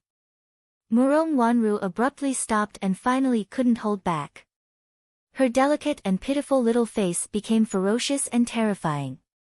She clenched her fists tightly and said coldly, Han Yunqing, there will be a day when you'll be chased out of the Duke of Qin's gates. Han Yunqing originally thought that Long Feiyi had gone to look for medicine and wouldn't be back for a few days. But who knew that at night, she had just comfortably soaked in a hot spring and was about to bathe when Long Feiyi came in. Ah, wait a minute. Han Yunqing's lion's roar didn't stop Long Feiyi's footsteps. She only saw him appear out of thin air by the hot spring pool. He was also dressed in black, which set off his perfect and refined body. He was like a mysterious cheetah in the night, grave, dignified, and filled with an inviolable domineering aura. Compared to him, Han Yunqing's beauty coming out of the bath could be directly ignored. Han Yunqing was stunned. Her entire body sank down in an instant, and only her head was exposed. She was anxious and angry. Long Feiyi, what do you mean? You get out. Although Han Yunqing was already married to this person, her heart hadn't married yet. There were differences between men and women. Didn't this man understand? Moreover, he didn't intend to take responsibility for her as his wife. In any case, he was still a man. Couldn't he be a bit gentlemanly and avoid taboo? Han Yunqing was so nervous that she was about to die. However, she quickly realized that her nervousness was just wishful thinking. Not only did Long Feiyi not want to take advantage of her, he didn't even involve himself in this matter.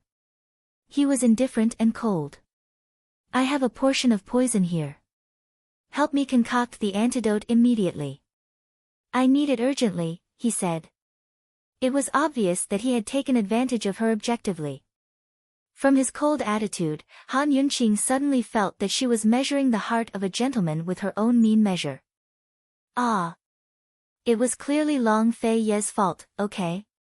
Han Yunqing finally calmed down. She coughed a few times and said indifferently, let's talk about it after I go up. Can you go out first? Long Fei Yi was expressionless. He didn't say anything else and turned to leave.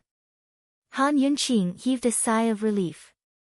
However, who knew that Long Fei Yi would suddenly turn around again? Han Yunqing reflexively sank into the water. Even her head was submerged. Seeing this, Long Fei remained unperturbed, but a trace of doubt finally appeared in his eyes. Wasn't this woman supposed to have a lot of guts? Was she scared just like that? Han Yunqing, he called out. Han Yunqing came out of the water. She splashed water on her face and shouted, are you leaving or not? Long Fei Yi was slightly stunned. No one in this world dared to shout at him like that. This woman was the first. He didn't leave. He stood by the pool with his hands behind his back. Aren't you the Han family's trash? Where did you learn how to detoxify? Long Fei Yi had ordered people to investigate this woman last night. Unfortunately, the results of the investigation were the same as the rumors outside. She was the most useless person in the Han family's history. Moreover, the Han family's medical geniuses weren't good at detoxification. Can you let me go up first before you ask? Han Yunqing suppressed her temper and asked word by word. Unexpectedly, Long Fei Yi said, no. Alright, Han Yunqing realized that this guy was suspecting her. He was threatening her now. If she didn't say anything, he probably wouldn't let her go up. She pretended to be helpless and exhaled a mouthful of turbid air. My father thinks that I killed my mother, so he has always hated me. Seeing me is like seeing an enemy. Plus, I'm ugly, so he despises me even more. Han Yunqing lowered her head sadly. Actually, I'm not useless. It's just that they didn't teach me. When I was young, I secretly found the medical book my mother left behind. I secretly studied it and only recently learned it. The tumor on my face was actually a poison, but I managed to detoxify it. I was afraid that my father would find out that I stole my mother's medical book. I was even more afraid that he wouldn't let me learn medicine, so I kept it a secret from him. Long Fei Yi was skeptical. Just as he was about to continue asking, Han Yunqing added, I've already burned the medical book because I learned it all. After she finished speaking, her clear eyes met Long Fei Ye's gaze. She pushed everything to the dead Madame Tianxin. Even if Long Fei Yi didn't believe her, he wouldn't be able to find any clues. Long Fei Yi didn't say anything. His cold gaze seemed to see through her.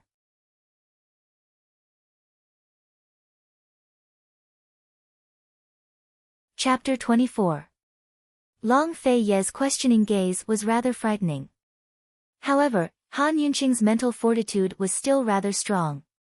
She was very confident and wasn't afraid. After staring for a while, seeing that Han Yunqing's gaze was calm, Long Fei Yi didn't ask any more questions and turned around to leave. After confirming that the fellow had really left, Han Yunqing hurriedly stood up. She was puzzled. This fellow couldn't have found the 3 medicines so quickly, right? What kind of poison did he want her to make the antidote for? Han Yunqing, who had just come out of the bath, was like a lotus flower emerging from the water.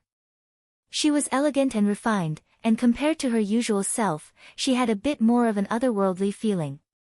Especially her pair of large eyes, they were as clear and bright as the ice lake in the snowy highlands. Long Fei looked at her as he walked towards her, his eyes darkening. Walking into the study, he took out a piece of white cloth stained with blood. There's poison in this blood. Take a look. The detoxification system had already warned her that there was poison. Han Yunqing took it and sniffed it. She didn't smell anything. It didn't seem to be a common poison. I can't smell this poison. Help me find a bowl of water. Han Yunqing said seriously. She didn't need water. She just wanted to send Long Fei Yi away. This fellow was very shrewd. He was already suspicious of her. If she put the blood sample into the detoxification system in front of him, it might not escape his eyes. That night when she helped him detoxify the poison, he was seriously injured and unconscious. Moreover, she also hid in the bedroom to get the needle and the antidote. Long Fei Yi didn't understand poison. Without saying anything, he turned around and left. Han Yunqing was certain that he really left. Only then did she take out the golden needle and collect some blood from the white cloth and put it into the detoxification system for testing. This test revealed that this poison was a flower poison. Every flower would more or less contain poison.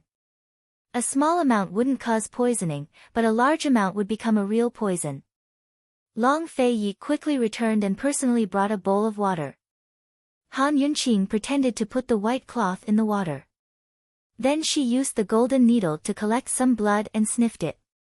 "This is a flower poison, rosemary," she said with certainty. "Make the antidote." "I want it now," Long Fei Yi ordered. His tone made Han Yunqing very unhappy. Did this guy think she was a medicine dispenser? She was calm and composed as she stretched out her hand gracefully. "All right, I'll give you 50 taels of silver first as the consultation fee." Long Fei Ye's eyes flashed with a touch of displeasure. He didn't move for a long time. This woman actually reached out and asked him for money? Meeting Long Fei Ye's disgusted gaze, Han Yunqing knew that she was being unscrupulous at this moment, but she was so poor. When she got married, her maternal family hadn't given her a single copper coin. Grand concubine Yi was in charge of the Duke of Qin's estate, while Murong Wanru helped with the finances. Even now, they still hadn't given her a monthly stipend. It was likely that they never would. Although she didn't need to spend money on food and lodging here, she still needed to buy clothes, give rewards to the servants, run errands outside, and buy ingredients for the detox system. All of these required money. Leaving aside everything else, just giving rewards to the servants was a huge expense. The servants of rich families were the most snobbish, talkative, and arrogant of all. If she wanted to live a more stable life, she had to deal with these people first and keep their mouths shut. Long Fei Yi didn't say much, but tossed a pouch of silver onto the table. Judging from the sound, it was more than 50 taels. Han Yunqing accepted it and took out 50 taels. Without hesitation, she pushed the rest of the money back. "Your Highness, I've already said that 50 taels is the consultation fee.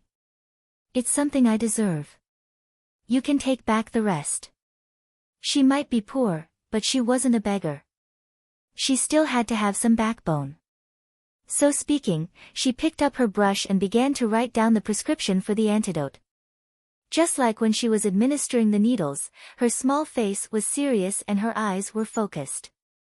Her petite figure silently emanated an indescribable charm that made people want to draw closer. They wanted to enter her world and see what kind of woman she really was. The displeasure in Long Fei Ye's eyes gradually dissipated, to be replaced by a playful look. He silently put away the pouch. After she finished writing down the prescription, Han Yunqing presented it with both hands and asked curiously, "Your Highness, have you found the 3 ingredients yet?" "Not yet." Long Fei Yi gave her these 2 words without any further explanation. Han Yunqing was curious. This guy couldn't even take care of his own poison, so why would he care about other people? Just what kind of person had been poisoned by rosemary? Of course, Han Yunqing was just curious.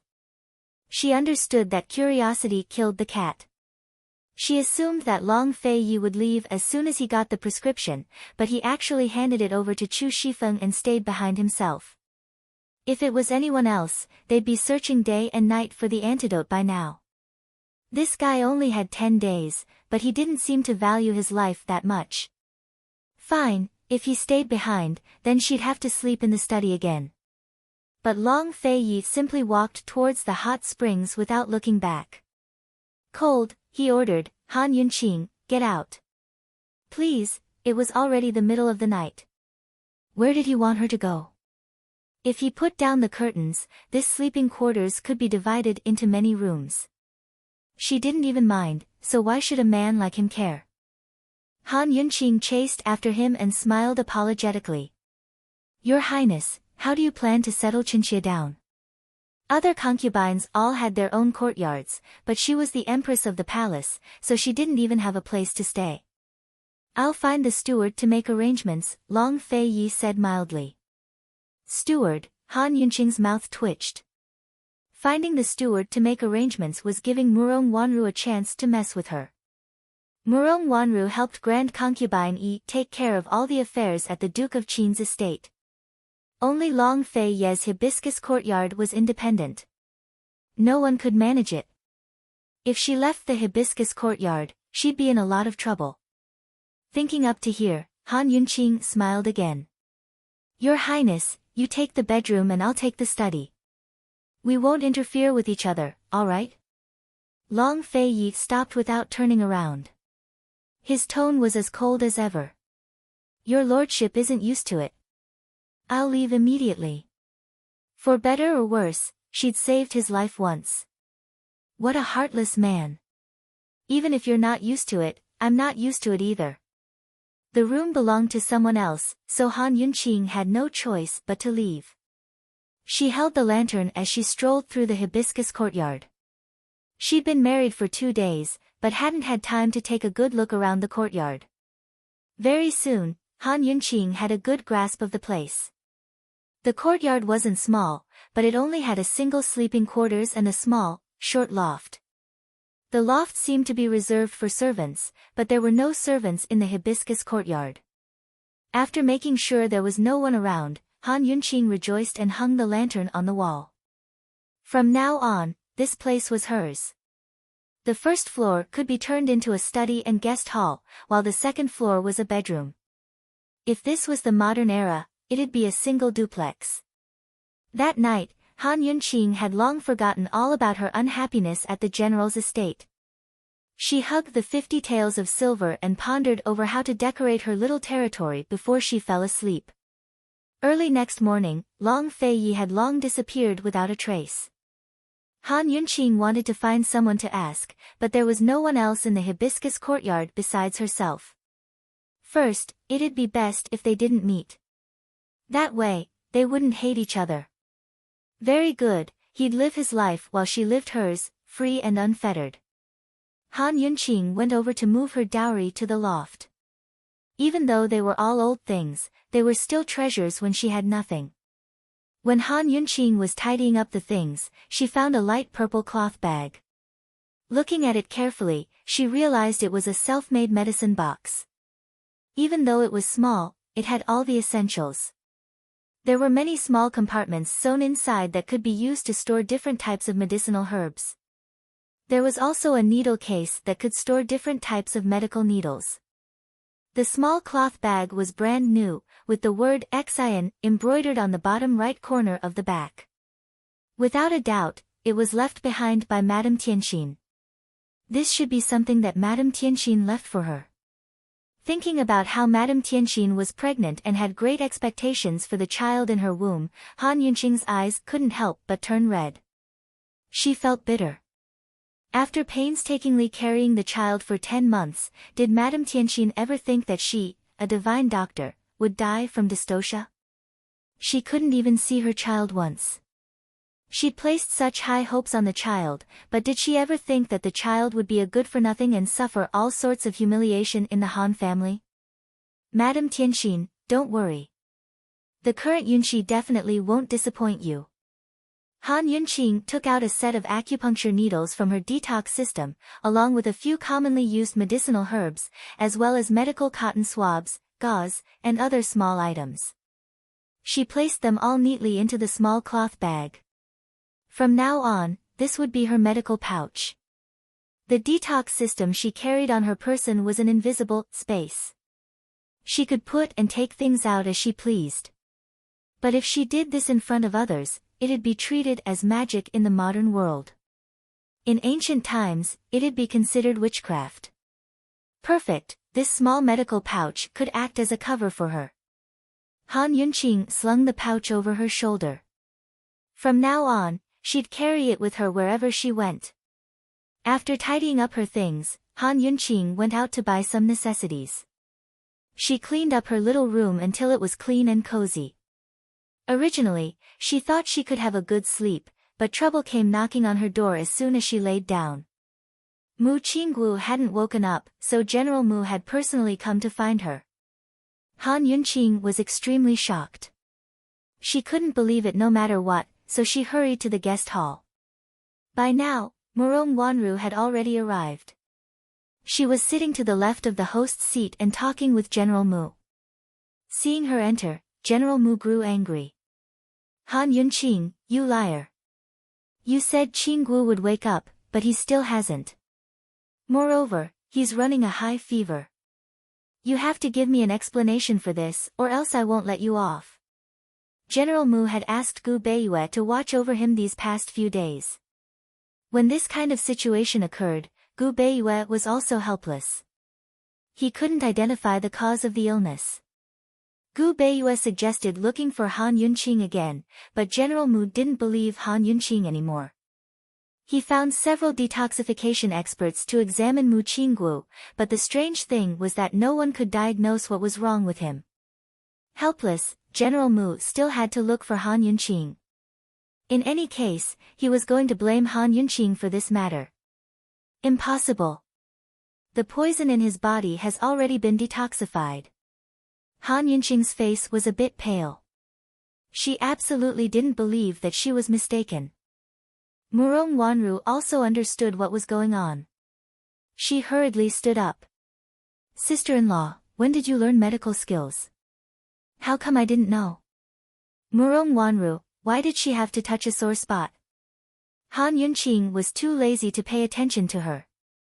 She said very seriously, General Mu, I can guarantee that the poison in his abdomen has already been detoxified. As for why he's unconscious and running a high fever, I didn't see anyone who couldn't diagnose it. I'll go with you. Humph, of course you'll go with me. Han Yunqing, I'm telling you, if Qingguo doesn't wake up, I'll take your life in exchange for his. General Mu's rage soared to the sky. Murong Wanru's face was full of terror. She hurriedly stepped forward to protect Han Yunqing behind her. She said angrily, General Mu, it's just that someone saw my sister-in-law use the knife and didn't wake him up. This doesn't prove anything.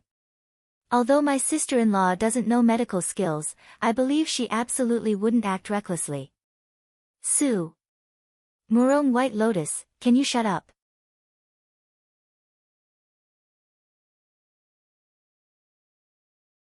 Chapter 25.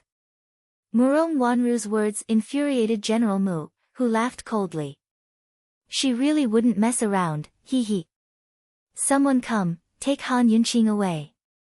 Han Yunqing was willing to go with him to begin with, so there was no need for anyone to take her.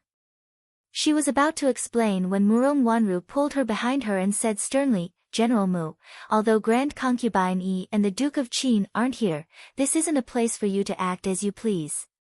These words were a reminder to General Mu that with the Duke of Qin's two Buddhas absent, General Mu could act as he pleased.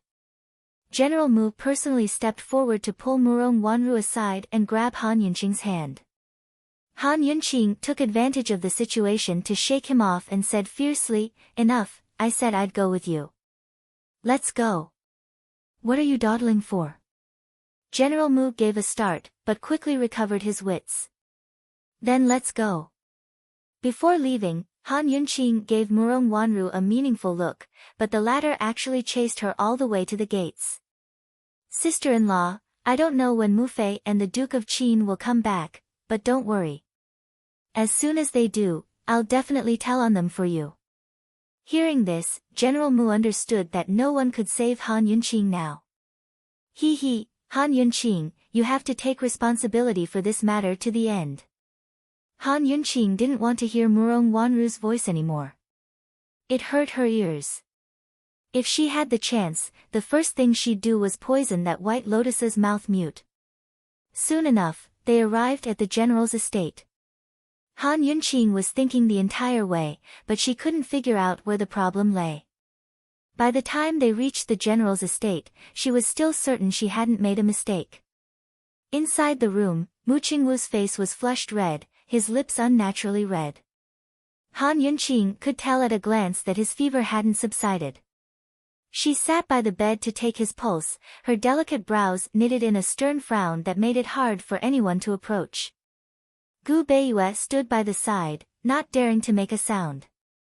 After taking his pulse and checking his wound, Han Yunqing asked, "Did you take the medicine according to my prescription?" Esteemed Princess Consort, even the decoction was personally made by this lowly official, it can't be wrong. Gu Beiyue was very certain as he brought over the dregs of the decoction for Han Yunqing to examine. Han Yunqing glanced at it and knew that there was no problem. Moreover, the residual poison in Mu Qingwu's body had been dissolved a lot. Although there was still some remaining, it didn't affect him much. His wounds were not inflamed either, so he did not have a high fever or become delirious. Han Yunqing lowered her eyes and took his pulse again. There didn't seem to be anything out of the ordinary, so how could this be? After a while, seeing that Han Yunqing didn't say anything, General Mu flew into a rage. "Han Yunqing, say something." Han Yunqing shook her head honestly, "I'm not sure, but I'm sure that the poison in the Major General's body has been almost completely dissolved. It's not because of the poison, I don't care, I want him to wake up now. Now. Immediately." General Mu was abnormally irritable. If he hadn't placed his hopes on Han Yunqing, he would probably have killed someone right now. But who knew that Han Yunqing would be even fiercer than him as she roared back, "I can't diagnose you like this. Be quiet for me." General Mu was stunned and then he clenched his fists. Fortunately, Gu Beiyue stopped him in time. "Great General, don't be impatient. It's not too late to listen to what esteemed Princess Consort has to say." General Mu still trusted Gu Beiyue. He let out a sigh and then withdrew his fists and retreated to the side. "Esteemed Princess Consort, if it's not because of the poison, then there must be another lesion," Gu Beiyue said seriously. As expected of the head of the Imperial Physician Court, he was very experienced. Han Yunqing looked at him and nodded with certainty, "That's right, I can't confirm what the lesion is right now, but it should have been there a long time ago." "A long time ago?" Gu Beiyue nodded. "This official's diagnosis is the same as esteemed Princess Consort's." "Esteemed Princess Consort, this lesion must have been hidden for a long time. It could be because the Major General's body was too weak these 2 days and couldn't suppress it, so it broke out. Or, it could have been triggered by the poison." When these words came out, Han Yunqing's eyes lit up and she became alert. She looked seriously at Gu Beiyue. "Could it be that there's a second kind of poison in his body, a slow-acting poison? If it was any other lesion, with such a high fever, his pulse could be seen." Han Yunqing specialized in detoxification and wasn't strong in other aspects, but Gu Beiyue wasn't weak and couldn't see it. There was only one possibility. Mu Qingwu was infected with a slow-acting poison. It was hidden too deep and hadn't broken out for a long time, so the detoxification system couldn't detect it. Han Yunqing activated the detoxification system again, but there was still no prompt. It seemed that the poison hadn't broken out yet and hadn't reached the lowest sensitivity of the detoxification system. The poison was so low, but it could make the human body repeatedly high. If it really broke out, how terrible would it be? What kind of poison was this? She was secretly worried. Although she didn't know what kind of poison it was for the time being, she was sure that it was a slow-acting poison. She had been detoxifying poisons for so many years, but she had only encountered it once. In the face of this situation, the only way was to watch over the patient at all times. Once the poison was detected, she would immediately find the location and detoxify it. Otherwise, if the poison worsened, Han Yunqing couldn't predict what would happen. A slow-acting poison. Gu Beiyue looked thoughtfully at General Mu. A slow-acting poison was a very sensitive thing. This meant that someone had been poisoning Mu Qingwu for a long time, and it was very likely that it was someone next to him. General Mu's furious expression suddenly became dignified. Who dared to poison his precious son among the people around him? However, Now wasn't the time to investigate the poisoning culprit. He anxiously asked, Han Yunqing, what should we do now? Wait. Han Yunqing was very decisive, we can only wait for the poison to break out to find a way to detoxify it. General Mu was half convinced and half doubtful. He looked at Gu Beiyue, but Gu Beiyue nodded, we'll listen to the princess consort. Wait, Han Yunqing estimated that the poison would break out within a day, but who would have thought that the next evening, the detoxification system still couldn't detect any signs of poisoning. She used a silver needle to collect a blood sample, but it also didn't detect anything. Imperial physician Gu didn't dare to casually use medicine, so he could only use physical methods to reduce the fever. Fortunately, the fever was repeated, otherwise even if Mu Qinggu woke up, his brain would have been damaged by the fever. Finally, General Mu, who had been comforted by Gu Beiyue, exploded. He suddenly rushed to the bed and his fist brushed past Han Yunqing's cheek, hitting the pillar. Han Yunqing, you lied to this general again. You were the one who poisoned my son.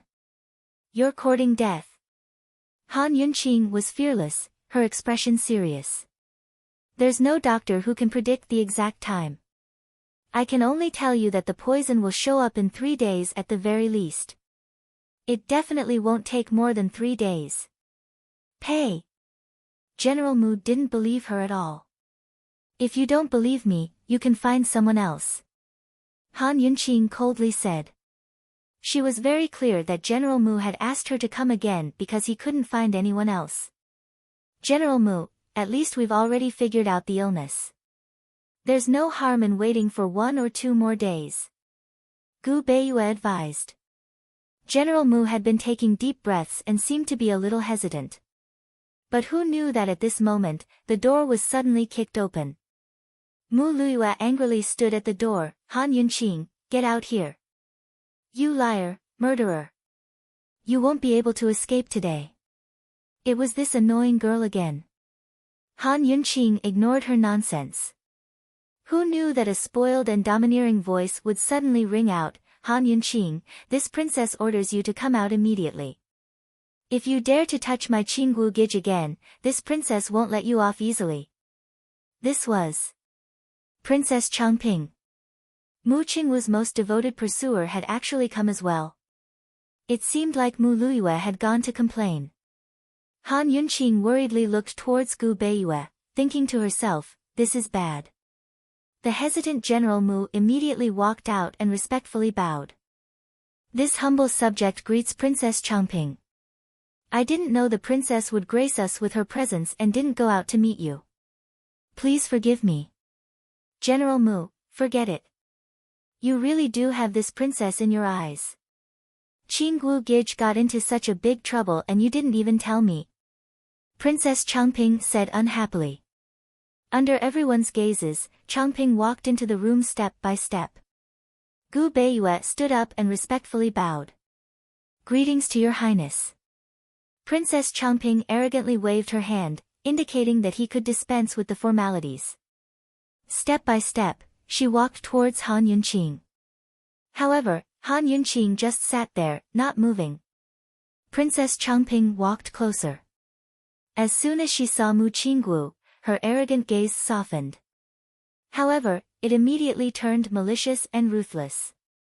She suddenly pushed Han Yunqing. Slut, you actually dared to hurt my Qinggu Gij. Han Yunqing didn't expect this and almost fell to the ground. She was secretly alarmed. What a barbaric woman. Soon after, Mu Qingwu's younger sister, Mu Luiyue, also followed in. She pointed at Han Yunqing and said, Princess, it's this woman. That day, she was the one who tried to stab my brother with a dagger. She even tricked my father into thinking that she could cure my brother. In the end, woo-woo, my brother still hasn't woken up. Princess Changping was furious. You piece of trash, you actually dared to treat Qinggu Gij. What do you take him for? A test subject? Guards, take her away. As soon as Princess Changping's words fell, 2 guards rushed in from outside. Han Yunqing's gaze was fierce and cold. Immediately, the two guards were so intimidated that they didn't dare to move. She coldly said, "Princess Changping, the patient needs to be left alone. If you have anything to say, please leave." Princess Changping stared blankly before bursting into laughter. "Did you all hear that? What did she say? Ha, a piece of trash like her dares to say such things. What a joke." At this point, her voice suddenly turned cold. "Han Yunqing, Qinggu Gij is still unconscious. What right do you have to say such things? You're an assassin, the one who murdered Qinggu Gij. Guards, what are you all standing around for? Take Han Yunqing to the justice courts and interrogate her properly. Princess Changping was here today to pick a fight." Han Yunqing was no longer polite. She coldly said, "When has Princess Changping ever helped the justice courts arrest people? This is against the rules." Princess Changping was startled. She didn't think that Han Yunqing would dare to speak to her like this. Could it be that the rumors in the palace were true?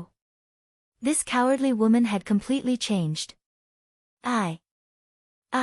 If this princess is willing, then it's the justice court's honor."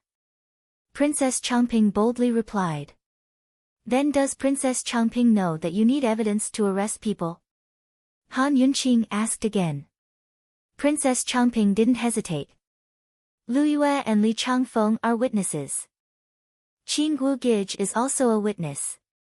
Also, Gu Beiyue couldn't bear to listen any longer. He hurriedly interrupted, "Princess Changping, I can also testify. The young general is about to recover. You all leave first. If you have anything to say, wait until Qinggu wakes up."